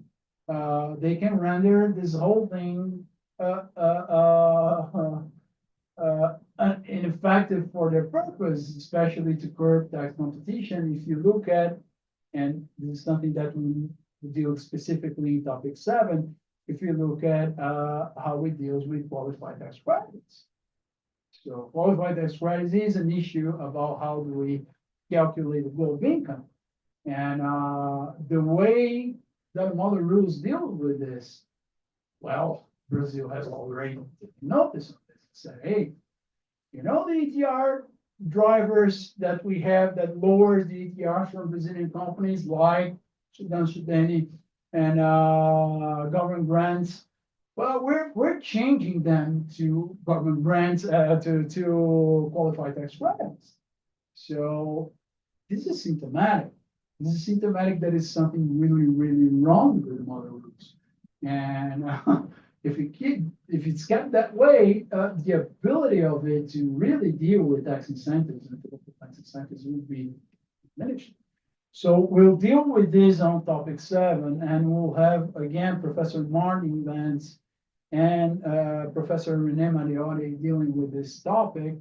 But going back to topic 6, we'll deal with the other issues regarding the calculation of the globe rules and the issues regarding the calculation of the corporate taxes.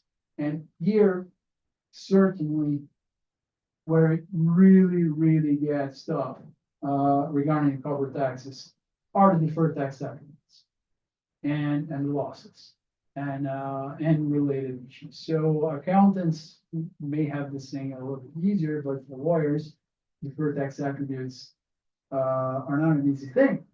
And deferred tax attributes are really relevant, especially if you take into account Brazil, for example, where most of the ETR drivers can be construed as things that should be registered as deferred tax attributes. I mean, for example, amortization on goodwill. If multinationals or local subsidiaries of multinationals are actually registering, for example, amortization of goodwill as a deferred tax attribute or not, that's a completely different issue. If, for example, government grants, the way it was handled before the legal change in 2024, if they were registered or not as deferred tax attributes, it's a completely different issue. As far as I know, no corporation were actually registering that as deferred tax attributes. But as of now, because this deferred tax liabilities can be computed into the globe adjusted corporate taxes, you have a different incentive. And although registering it might say, well, I'm disclosing a lower book profit than I would if I didn't register the deferred tax attribute, for globe purposes, it's a good thing because you apply 50%, but still you compute on the basis. So understanding that, and of course, it's not a forever deferred tax attribute. You have an inspiration. So we need to understand, so as I said, the devil is in the details. You need to understand how the rules work to know how strategically multinationals will deal with these things, will account for these things, and how they will reflect on the computation of the adjusted corporate taxes. So yeah, topic 6, it's gonna be a tough one. And it's gonna be me and Shweri and Leonardo Aguirre, Professor Leonardo has jumped into the wagon and he'll be here too. And we'll be discussing that. He'll probably be discussing calculation of global income. And Vitor Polizelli, which is also enrolled here. He's not here today because his daughter has some health issues. Hopefully nothing serious, but he's a really big enthusiast on these topics, and he'll be joining us and discussing this. So it'll be a nice debate. I'm not promising anything, but sure, I'll promise more questions than you have right now. That I'll definitely promise, but not more than that. And as I said, It's a Monday, not? It'll be a Monday, so it's a nice day. It's a nice way to start the week. No, it's a good idea that we can have a weekend, so we could on Friday give some basic exercises for the students, for them to make research, to try to bring answers in some basic questions. And on Monday, for us to get the money. We'll deal with the OECD examples. Yeah, we don't need to go further than. No, but I'd like the students to think on this. Sure. Sure. That's what we plan. I mean, we do have the readings. We didn't give the examples that you need to go into yet. But sure, For the weekend. for the weekend, I mean, guys, it's a sprint. It's kind of a marathon, but it's a sprint within a marathon. So it's 2 weeks. So we'll be done in the end, but it'll be great. And of course, I did it on purpose. I put this one after the weekend so we can have a little bit more time to prepare and to do the exercises and to come up on the focused on this. And on Tuesday, it's a complementation on that, specifically the qualified tax credit issue. and how tax incentives might evolve after Pillar 2. If Pillar 2 really sticks, what can we expect from tax incentives? On topic 8, we'll deal with the comparative study that I told you about Colombia and Brazil. So Professor Natalia Quinones will come and speak a little bit on how the adoption process is happening in Colombia, what did they do, and we'll be able to have a conversation and compare to what Brazil has done. It's similar, but different. It's not a QDMTT. So why did they end up going that route, and what advantages and disadvantages that might apply? And finally, They are early adopters. they are, well, Yeah, yes. we are too, as Look, far as valley countries are concerned. but I'm saying they are much really early Yeah. adopters means when they did it, it was not even clear what should be done. So if we jumped the gun, they really, really went overboard with it. And finally, on Thursday, we'll deal with computation of effective tax rate and the top-up tax. And we'll have Professor Alison Christians here in this classroom, personally dealing with especially SPIE, which is the issue. I mean, this was criticized already in the guilty rules to exclude income generated if you have relevant labor and assets. And I remember when the Trump reform came into place back then, 2017, I guess, Professor Aviana written, well, bring jobs back to America, but you're excluding from the taxable income under the duty if you move the jobs to the other country. And yes, it's the other country. So is it contradictory? Yes, it kind of is. And this has been imported somehow into the IRR rules and the top-up tax calculation. And Professor Ellison surely will have some things to talk about the SPIE. And besides that, we'll give an overview on the calculation of the top-up tax, which is another very relevant issue on the technical aspect. And I got Professor Ramon Tomazella to also be with us talking about that. So probably me, Ramon, and Shueri will finalize our course talking about the top-up tax together with Professor Alice.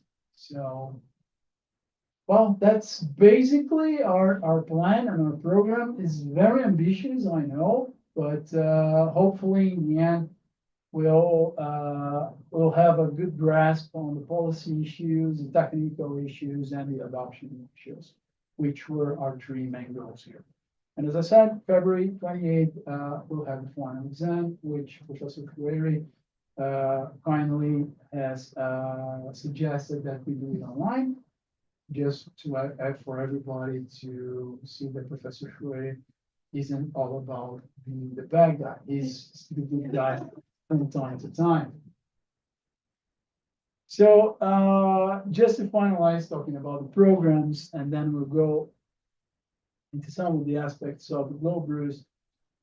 We've put the readings online, so you have the syllabus with the basic reading separate.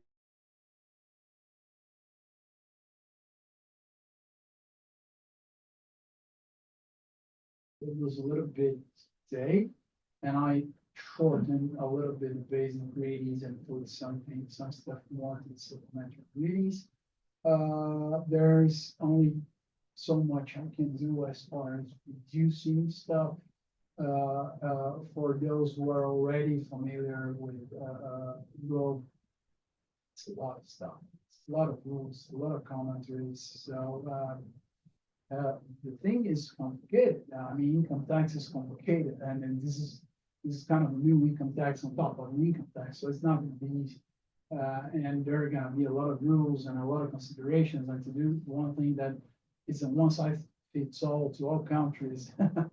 It's very ambitious, and of course, within that ambitious scope, there will be a whole bunch of rules. So we need to do with some readings. We tried as far as we could to move as much as we could to the supplementary readings, but we had to put some stuff on the basic readings for you guys to be able to follow what we're going to discuss here. But good thing is they are very interesting and very good articles. And the way we did it, we have, of course, papers, especially policy papers on particular policy issues and adoption papers on particular adoption issues. And as far as the technical issues are concerned, we have some papers on that too. But we have basically 3 comprehensive books that you find in the readings that follow chapter by chapter all the model rules. And depending on the topic, we chose one of those to be on the main readings and the 2 other to be on the supplementary readings.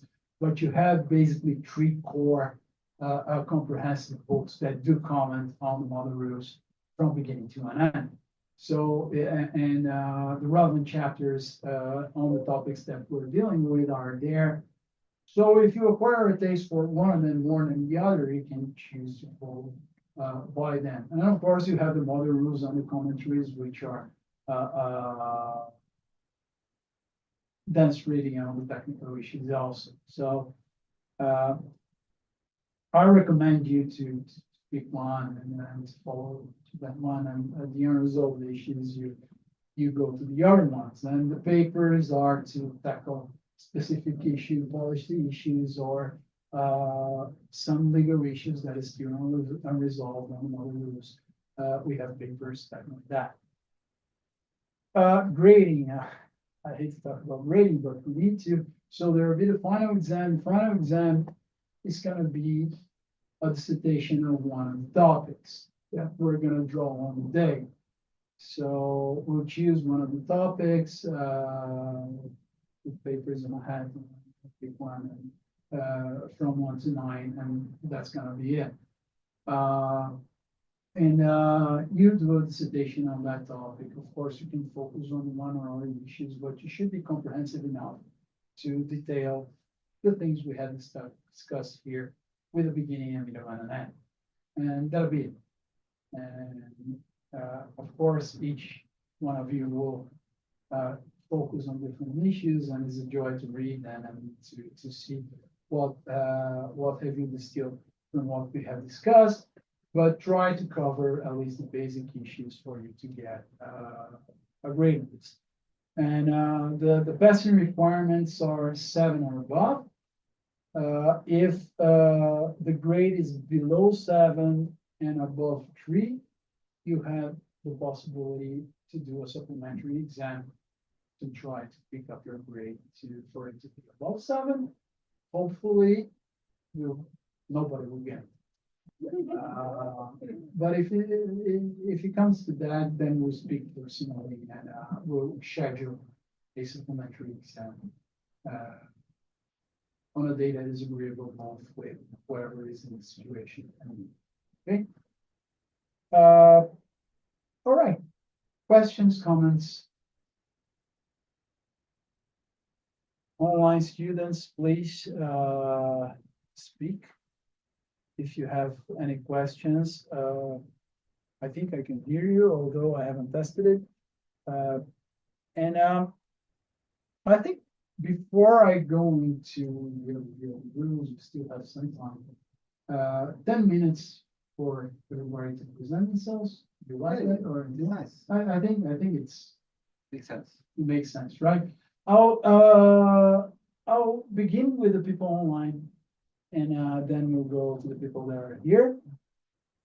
So please, let me have a good look at you, and I'll go following the order that I'm seeing on my mosaic. So Roberto, please.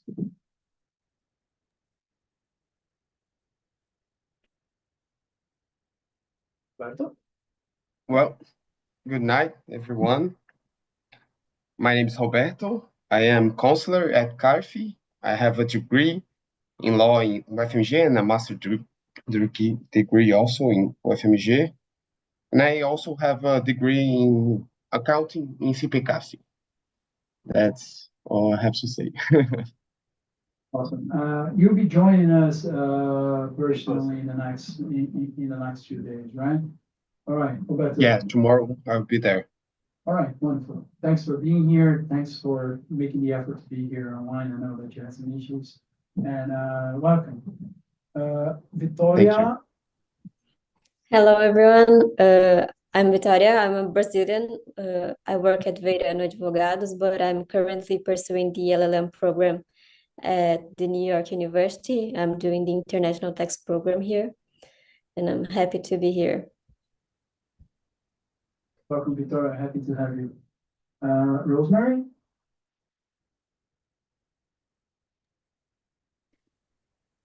I am Rosemary. I studied doctor in Universidade Complutense de Madrid and the University of Brasilia. Good having you here. Welcome. Michelle? Good evening, everybody. My name is Michelle. I did the master's at IBDT, and I've been following the discussions on Pillar 2 there, and it's a pleasure to be with you all. All right. Thank you, Michelle. Welcome. As Michelle did, I didn't say it before, but it would be good to know if you have some experience or some at least knowledge of Pillar 2 or not, especially for us to calibrate what we're gonna do here. All right. So my mosaic got all messed up, but I think the next one is Felipe. Hello, good evening, everybody. My name is Felipe. I have a master's degree from the University of Paris and from the University of São Paulo. I also have a PhD from the University of São Paulo, where I studied about the BEPS project. And well, I work for the Office of the Attorney General for the National Treasury, and I'm glad to be part of the team. So have a good evening. Really good to have you here, Felipe. Thank you. Next one, I think, is Daniela. Hi, everyone. My name is Daniela, and I'm a tax lawyer. I graduated at Universidade of São Paulo. I worked at Machado Meyer, and now I'm living in the Netherlands, and I'm doing the LLM at University of Maastricht, International Tax Law in European. Great. Thank you, Daniela. Welcome. Victor Polizelli, really nice having you with us. Thank you, Gustavo. I'm Victor Polizelli. I did my master's and PhD with Professor Schrader at the University of São Paulo. I currently teach at the IBDT, Instituto Brasileiro de Direito Tributário, and I have been working very closely with the Pillar 2 projects for Brazilian foreign multinationals. Thank you, Victor. Very, very nice having you here. Victor is a fellow professor of ours at IBDT, and he's certainly a helping hand when dealing with all Pillar 2 related issues. So it's really nice having you here. Victor is an accountant. Yeah. I'm sorry I didn't join. I'll make sure to come to the university in the next days. I had a personal problem at my home, but anyway, everything will be fine the next days. We are aware. The sound is not very good. I don't know if everyone's also having that problem. We don't hear well, so we should maybe really? try to fix that. Well, I should have said something earlier. I'll try to speak closer to the mic. Is this acceptable or is still not all enough? It was happening all the way, including with Aviona. So I think it's something with the system microphone or something. It was very, very low for me, and I don't know if everyone's experiencing the same. Yeah, we have the same problem here. I noticed it. and everybody that is online, Gustavo, is not hearing very clearly. And I think Professor Javiona felt the same because he was struggling to hear when you were having the questions. And so I mean, we can hear when he says online, but we can't hear you very well who are in person, you know? So you could hear Aviona fine, but Yes. you can't hear us properly. Maybe Yeah. Yeah. Well, we can, but we have to struggle, you know? Let me ask you something. When Gabriel spoke, could you hear him well or not? When he asked the questions over there? Also not. It was really hard to understand. Here. They are using the microphone of the computer, not yours. The computer microphone is the one recording probably. Oh, really? Let me. Hear Well, that is.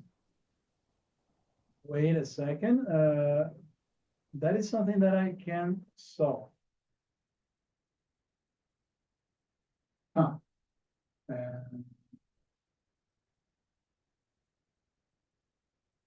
How is it now? Better? Well, as I said, you should have said it before. This is something that could be dealt with 2 hours from now. But so let's Everyone's are timid. lesson Thanks for learned. that. So if you have any technical issues, guys, please let me know, and I'll try to fix it to the best of my abilities. All right. This was as simple as choosing a different microphone. Okay, let's Raul. Are you there? Hello, good night. Sorry for my camera at first because I am with struggle with it. I will fix it. So I am a public server and Receita Federal, and I am starting the international area. Yes, I don't have previous work with this. All right, welcome, Raul. Thank Thank you. And last here with the online students, I guess from South Africa, we have, I might pronounce it wrong. I don't know if it's Sola or Ola, but please introduce yourself and I'll learn how to pronounce it.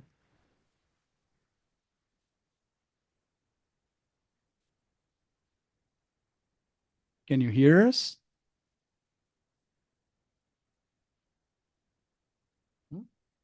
Yeah. Well, we'll try later on again. Okay, so we have all the online students, and quickly, I want to go through everybody that's here. Yeah, could you, we won't be able to circulate the microphone, right? So, yeah, you can come, Alina. So, you suggested it, so you start.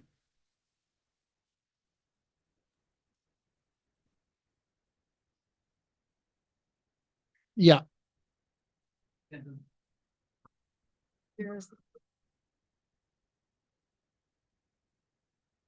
It's not.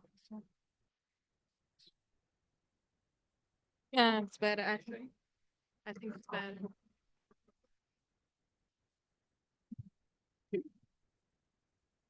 Hello, my name is Alina Miyake. Camera. Oh, just turn it up. Just starting. I'm a master candidate here at University of São Paulo. I also have my bachelor. I had my bachelor's here, and I'm a tax lawyer, and I have a lot of experience in international tax law.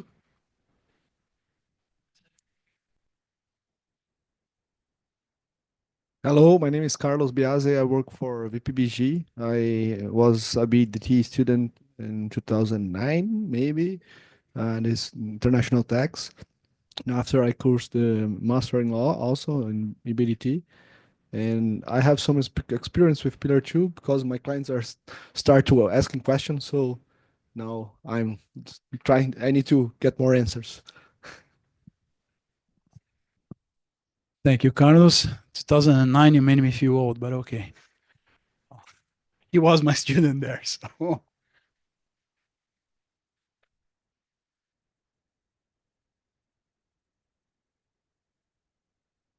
So I'm Paula. I did my PhD here at USP, and while I was studying in Oxford, I also worked there as a researcher with Tilly and Hayden, who was my boss there. So, and currently I do have practical work involving Pillar 2 in general.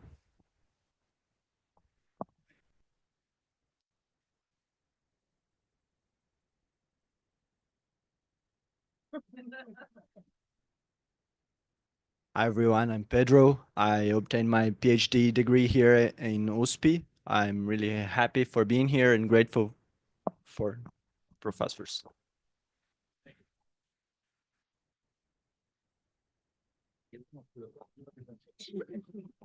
Hello everybody, my name is Rafael. I am enthusiastic of Pillar 2. I don't have a lot of experience, but I love doing my studies. And I have experience in accountant. I did MBA in FPCAF. So let's do some math. Hi everyone, I'm Mariana. I have my bachelor degree in law here at University of São Paulo. I work with in Lefosse with a lot of Pillar 2 cases and a lot of international tax law, but I'm also enthusiastic of the subject, learn a lot from Vitor also, and I'm here to learn.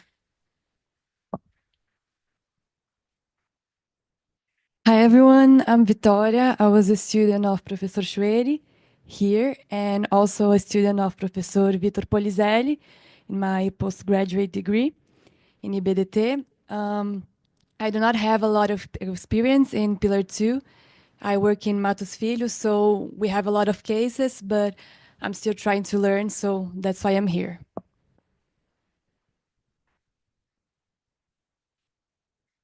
Hey everyone, glad to meet you all. I'm Bruna. I'm from Brasilia. I did my law degree there at University of Brasilia.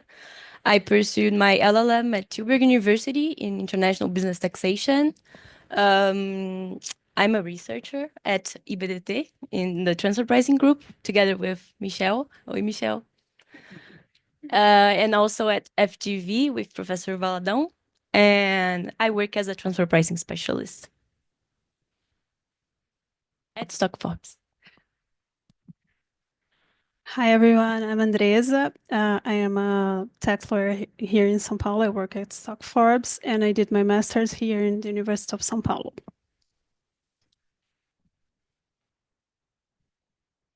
Hi everyone, my name is Artur. I work as a lawyer at Lavis Coutinho. I have a MBA at FIPECAF and a specialization degree at IBDT and a master degree here in University of São Paulo.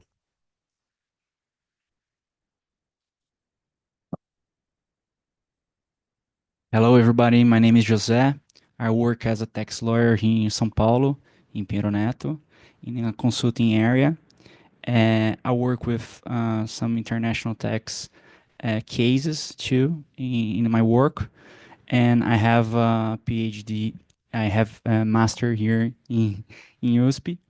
And I hope that I can learn more of Pillar 2 because I think that is a really complex matter and we are receiving some questions from our clients and I want to participate here and discuss all of the matters. Thank you. Hello, everybody. My name is Flávio. I'm a lawyer, and nowadays I study accounting at USP, University of São Paulo. And I am tax intern at HSBC, and it's a pleasure to stay here with you. Thank you. Hello, good night, everybody. My name is Anna. I work at Trent House Watanabe, and I'm finishing my post-graduation at INSPER. Good night. My name is Tatiana, and I finished my PhD in tax accounting at FEA USP. Actually, I'm a lawyer too. I'm responsible for the tax advisor team at the Safra Bank in Brazil. And I work in Pillar 2. Unfortunately, I'm one of the responsible of the calculation at the group here in Brazil. And it's a pleasure to share this course with everybody. Hello, everyone. My name is Elza Nonaka. I'm a statutory tax auditor. I work for Receita Federal do Brasil. I have a degree in accounting, another degree in law, and an MBA in finance, and another MBA in financial markets. I'm here to learn with you. Okay, thank you. All right, I think that's everybody.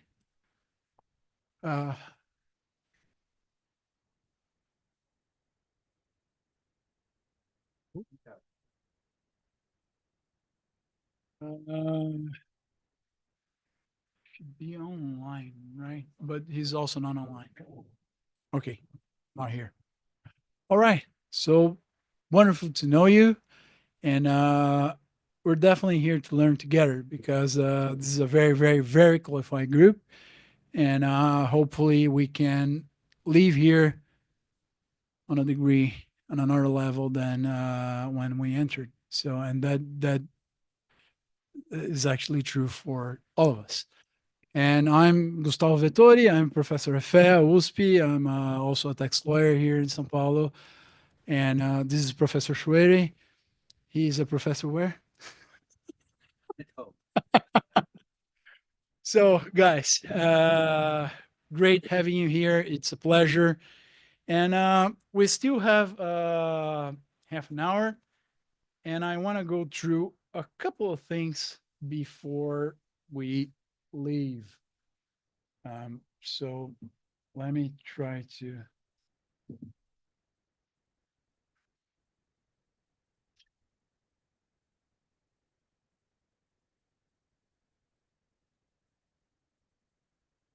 All right. So what I want to do now is just go through the OECD documents really quickly for those who may not be that well familiarized with them. And then I'll do an overview of the globe rules also for those who are not familiarized and the 5 steps for the application. And of course, we'll get into that later on, but it's good to, on the first day, at least have an overview of that. So as far as the OECD papers and the rules are concerned, if you are wondering, well, where's all that stuff?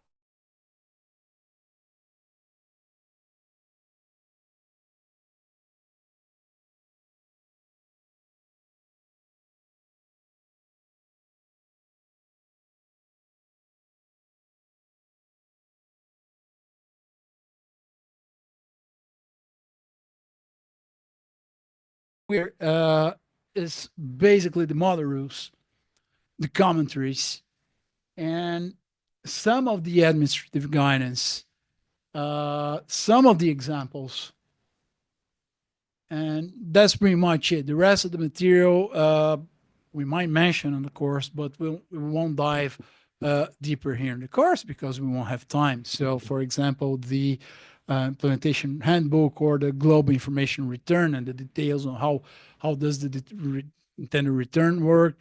Unfortunately, or fortunately for me, because I wouldn't be the guy to talk about this, I won't dive into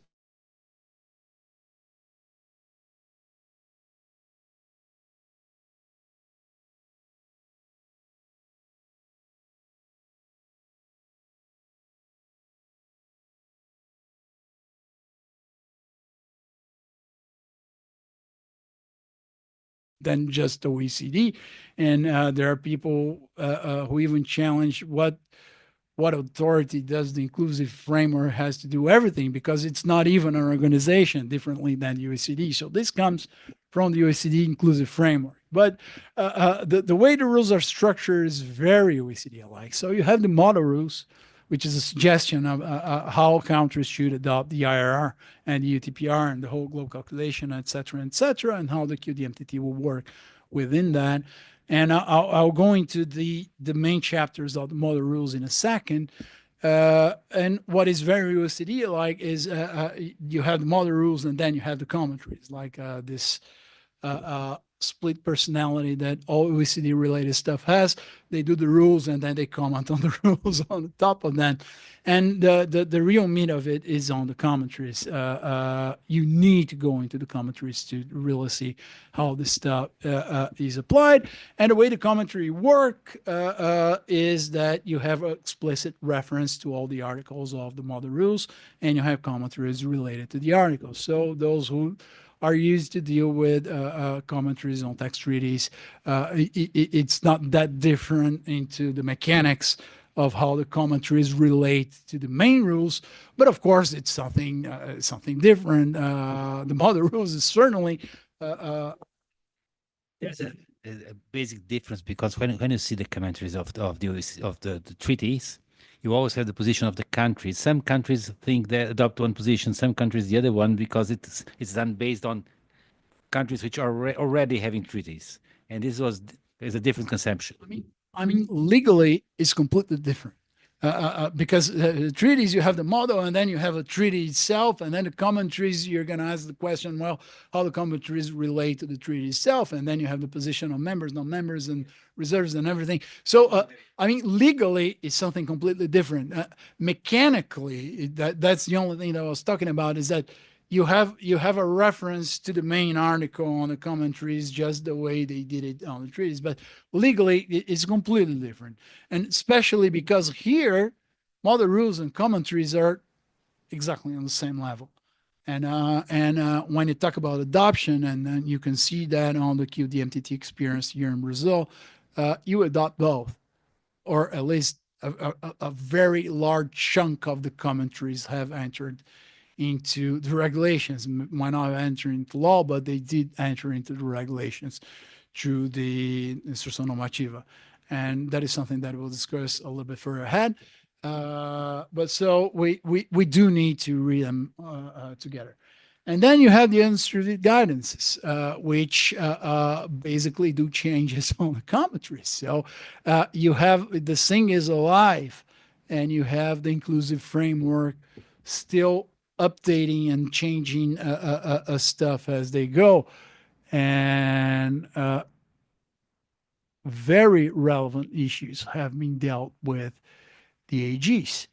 And one of them that we can just throw it out there are the safe harbors. And I remember Professor Baez telling some time ago when we were in Gainesville saying, well, we did a directive that can be rendered inapplicable by an AG issued by the inclusive framework. What the hell are we doing here? How can this be legal? You have a legal rule, a tax rule that might be turned on and off by a safe harbor that is still to be put into force by something that the inclusive framework will do in the future. How do we deal with that as tax lawyers? And you might have stronger, not so strong legality on different countries, but well, there's still something to be said. Hopefully, that tax rules come from Congress and no taxation without representation, and so on and so forth. And that's really something that doesn't go together with a not an international organization, because it's not the OECD, it's the inclusive framework turning on and off rules as much as they want just by changing the administrative guidances and making changes on the commentaries. So this is new. This is uncharted territory if you want to make this thing work with whatever classic conception of legality you have on tax law. So we'll deal with this, and we'll learn the technical aspects of the globe rules from the model rules, the commentaries, and whatever DAGs we have so far have done with them. And in some topics, if everything works as planned, we'll be able to deal with some of the examples that the OECD has posed for us. So those are the materials, and of course you're welcome to look at the other stuff too. You have a paper on the safe harbors. You have, as I said, the whole information return and so on and so forth that we will into the course. But of course, those are also relevant documents if you want to dive deeper into Pillar 2. As far as the model rules are concerned, you basically can divide them on three main parts: the key operative rules, the definitions, and the other rules that deal with specific situations. So here we'll deal mostly with the key operative rules that provide for the scope, the charging provisions, so basically the IR and the UTPR. How do we computate global income and loss? How do we computate the adjusted cover taxes? And how do we computate the top-up tax? So these are the spine of how do you calculate your global liability. But of course, you have the specific cases dealing with restructuring, which affect scope and might affect calculation of global income. You have the tax neutrality regimes, which also can affect scope and calculation, and to whom you're going to impute the charging rules. You have rules dealing with the administration of the globe, and those are really relevant, especially because the safe harbors are foreseen under Article 8.1. And finally, you have transition rules. And then you have the definitions under Chapter 10, which are relevant to apply all the rules that we deal with, because, and everybody is probably accustomed to it, these are done through definitions that can be within some of the rules, or that can be done separately. The American way to do contract law is important into how drafting a law here. So we need to deal with that, and Article 10, Chapter 10 is real relevant every time you want to apply any of the rules. So this is basically the structure of the model rules, and the commentaries go on top of that, dissecting each of the articles and each of the sections. So, and of course, the Brazilian rules, our law 15079, and our regulation through Instrução Normativa 2228, both from last year. Here are the links, but of course, we're dealing with lawyers here that know how to get into this stuff. But of course, we have foreigners that might be accompanying us that don't. And if we refer to it, those are the rules that you need to go. Although we, of course, will deal with Brazilian issues, we'll try to stick as much as we can to the model rules and the commentaries when we're dealing with the technical aspects, for the simple purpose that this is supposed to be an international course, and not only for Brazil, but for the whole thing. And we have foreign professors on most of the topics, so it'll make our lives much easier if we deal with the model rules, right? So for the time we have left, let's deal a little bit with an overview of what is Pillar 2 and how the rules work. And I'll go into the 5-step approach. And when I go into the 5-step approach, I'll go back to the topics and the lessons that we're going to deal with each of the issues. So basically, the thing is called Pillar 2 for a reason. It is within the 2-pillar approach, which is Pillar 1 and Pillar 2. So this is the post-BEPS world, where this is supposed to deal with the challenges of digitalization. And this is where it already starts to get weird, because although this guy on the left, Pillar 1, kind of does it, Pillar 2 is a completely different animal. So Pillar 1 really is a follow-up to Action 1 of BEPS, and it really, at least to a certain extent, tries to tackle some of the issues brought by the digitalization of the economy, which is basically how do we allocate some taxing rights to market countries where no physical presence is being held. I'm not saying that Pillar 1 deals well with this issue or allocate everything that is necessary, and Schroeder is already. Because the idea of digitalization was how it began. You're right in this, but when you see Pillar 1, it's not the digital economy anymore. I mean, you have every big company which has, even if they are brick and mortar, they will have the same problem also. If you explore market, for instance, you are a Gucci company, for instance, has nothing to do with digitalization, will be subject to Pillar 1 also. So it began, you're right, it began on this, but it went much further. I would say under pressure of the US, it went much further. That is not, at least in my point of view, that is not contrary to BEPS 1 approach of not ring fencing digital economy. So if a solution were to be adopted, we need to take a stand that first, digital economy should not be ring fenced, because then we'll have a different set of rules to brick and mortar and digital, and that is discriminatory to begin with. But it has even a bigger problem, that brick and mortar can migrate to digital at any time.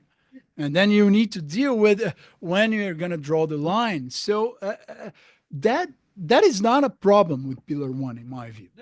I'm not saying it's a problem. I'm saying just because we tend to repeat, no, this is digital. This is not anymore the division. It's not. It's never been a divide, at least on how action. Well, but Action 1 already said that we shouldn't do the divide, although at least it kind of pointed that way.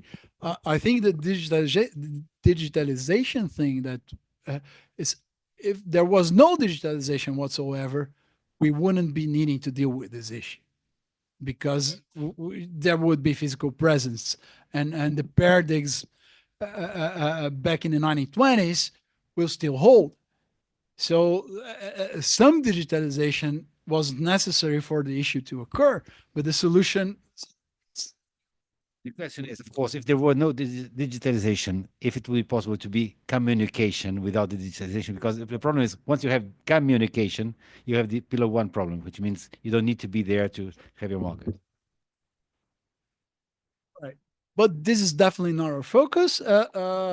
Pillar 1, as Professor Ruvina Viana was telling us earlier, has reached kind of a stalemate situation, because it depends on multilateral solutions, and everything that depends on multilateral solution.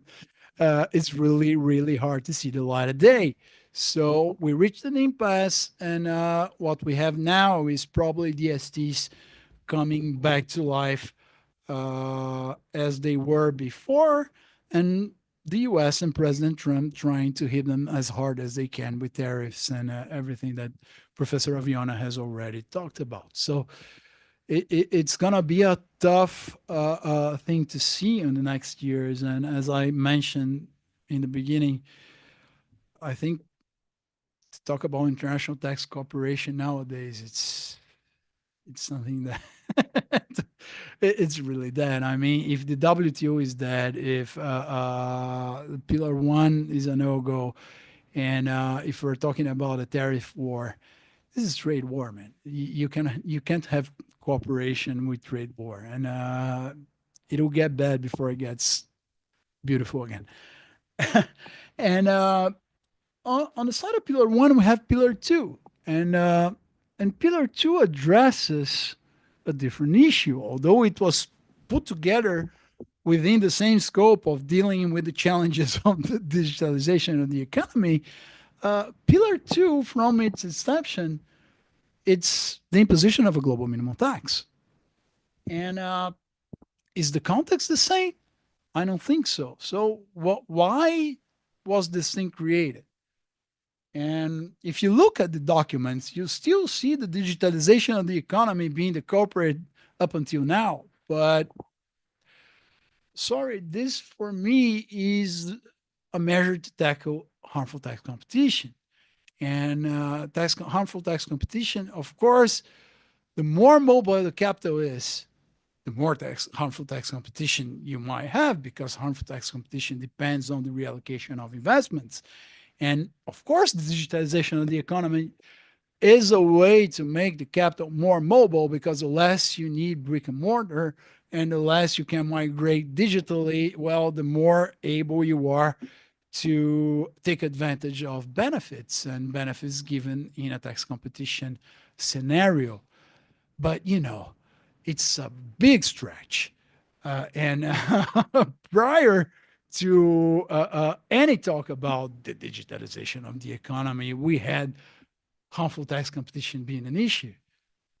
This question of harmful tax competition comes back to 1997, when the expression came, harmful tax competition, something bad, and suddenly, after some years, the OECD, who brought this, said, "Oh, this is not a problem. The problem is not competition. The problem is only, I mean, you can tax as low as you wish, provided that there is transparency." So you had the cooperative jurisdictions and non-cooperative, and it seemed that every country, that the competition would be allowed, provided it was openly, it was clear. And then suddenly, this action two, this pillar two, brings back the idea. No, to be clear, we hate competition. They want to avoid the competition as itself. And I do have a take on this. And when you go back to 1997, what happened was you had a world, and especially the United States, Europe not so much, but especially the United States, they were very grounded on capital export neutrality. So for those who are not familiar with that, what capital export neutrality says is you have the home state, which is the country of the origin of the capital. And what capital export neutrality says, well, whatever you invest in, this investment should be taxed at the same rate.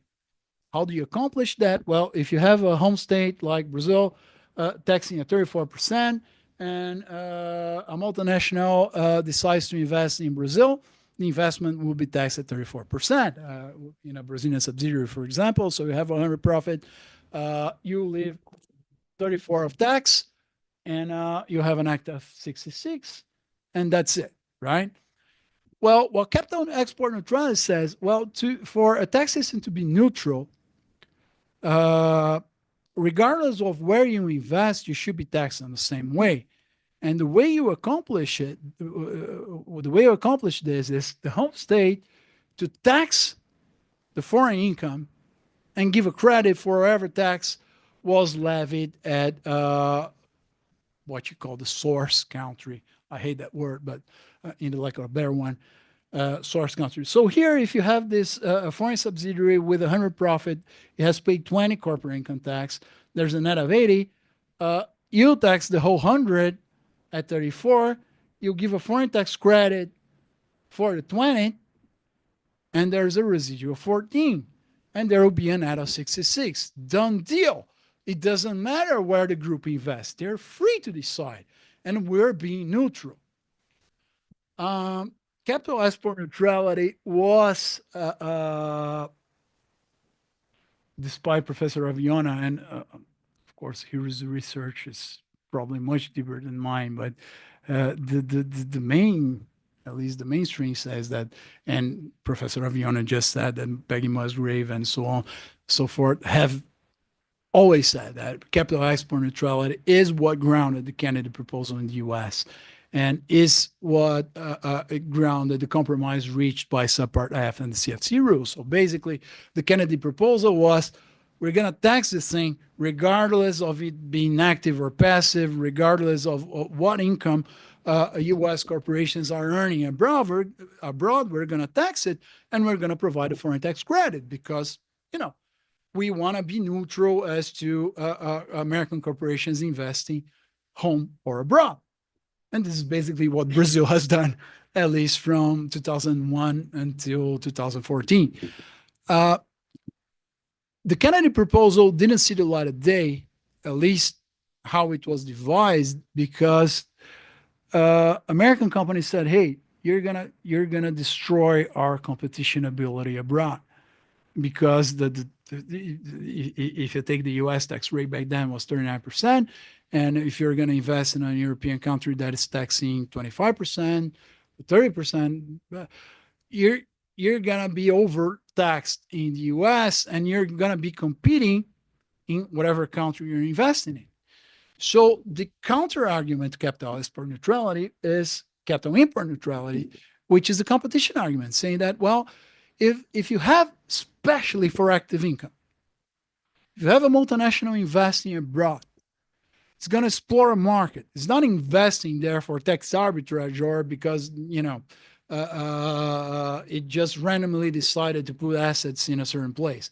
It's investing in a certain country to produce active income there and to sell in that country, to produce in that country, to actually compete within that market. And if you're competing within a certain market and that market is taxing income at 20%, you cannot pay 34. Otherwise, for whatever 100 income your competitor is earning, he's getting 80 left to reinvest. And for every income I'm earning, for every 100 income I'm earning, I'm paying 34, which I showed in the last slide. And I'm left with 66 to reinvest. If I'm going to reinvest profits, I'm going to lose because they will have more assets to do whatever they want to do with those assets than I will. So based on that argument, the United States never went full capital export neutrality. And they said, well, then we're going to tax that income only when it's distributed. So there you go. You have subpart F. If it's active income, you have deferral, and upon distribution, the United States tax. If it's passive income, then this competition argument doesn't work because then it's not an active investment of a multinational. It's just arbitrage. And for financial investments, capital market investments, capital export neutrality should be the norm. The problem with that solution was you had a lot of profits being held abroad. And because those profits couldn't be reinvested in passive activities, they were invested in active activities. And that meant that US multinationals were actively deciding to produce abroad instead of the US, just for the US not to tax that income upon distribution. And Trump said, well, this is not really smart. We cannot keep on doing that, especially because Europe, most of the countries are fully territorial. They do tax CFC rules for passive income, but for active income, they simply don't tax, not even upon distribution. So what the hell are we doing? So to compete, the US lowered the rate to 21% and then repealed the whole taxation of profits upon distribution. I exempted those profits. And of course, for the profits that were being kept abroad, they had a lower rate for repatriation. So that's the 2017 Tax Cuts and Jobs Act. And after that, basically the whole world, except us here, have migrated to some sort of territoriality for active income. And that was not the norm in the 1990s. So the problem here. I would disagree on the dates. All right. Okay. But the point that I'm getting to here is that the issue is when you had capital export neutrality, some sort of implementation of capital export neutrality, if an incentive was given at source, at the home state of the investment, the country where the money came from, so the country of the parent company of the multinational, the country of the shareholders. I hate the word, but yeah, the residence country. I hate the word simply because it's a residence of the UPE. And the investment is done through a sub. So the sub has a resident country of its own. To speak about residence and source only works with permanent establishments, not with groups. So I hate the words because a lot of people make a lot of mistakes based on the words. So I do like home state taxation and investment taxation better, but whatever. The residence country. would tax the difference, if not currently, at least upon distribution, and give a foreign tax credit. When you migrate to a full territoriality system, which only passive income is taxed at the residence country, but active income is solely taxed at the source country, at the investment country, well, then tax competition really becomes an untackled issue. And you might reach a point that, well, the whole thing will self-destruct if we don't put a cap on it, or a floor, more precisely, because we'll have a race to the bottom, and the corporate income tax will die out, and we'll only have tax incentives on the top of tax incentives. And if the Brazilian origin VAT experience serves for anything, and when we look at states and what happened with more than 5 decades of a VAT experience on an origin basis, that is true. The system does self-destruct if there's no gatekeeper. And even with a gatekeeper, which is our Supreme Court and Constitution, the system didn't work. We had to migrate to a destination-based VAT, which hopefully in 10 years will make it work. So why wouldn't that happen with income tax in a full capital import neutrality world for active income? It'll probably do. So that's why back in the 90s, well, let it be. I just need to know if you're having passive income or who's the UBO of this and I'll tax. And why did the mindset change right now to we cannot let these loose? The idea of competition, we are quite aware in economic law about competition and rules on competition, on fair competition, markets, and you cannot be too big, you cannot be too small. There are some rules on competition. But it's very interesting when you talk about competition among states, because there is no regulation on this competition. So we have, if you think on states as a market, imagine you were in a market in which players would play free. Would you still have a market if they would play free, or do you need some rules? Today we agree, come on. We need some rules for the market to work well. And suddenly what this here is showing is that the experience of having a market, a free market, the market itself doesn't work. So if you want to have a market, you need some rules. So this is the main idea here, to have an economic international law on markets. I mean, experience shows that tax competition is kind of zero-sum game. So competition is a good thing, but when you're dealing with revenue collection and public financing, competition is a good thing, provided there are some rules, because provided all players are playing fairly. So what they are having here is they're not seizing the competition; they're bringing some fair. It's a floor.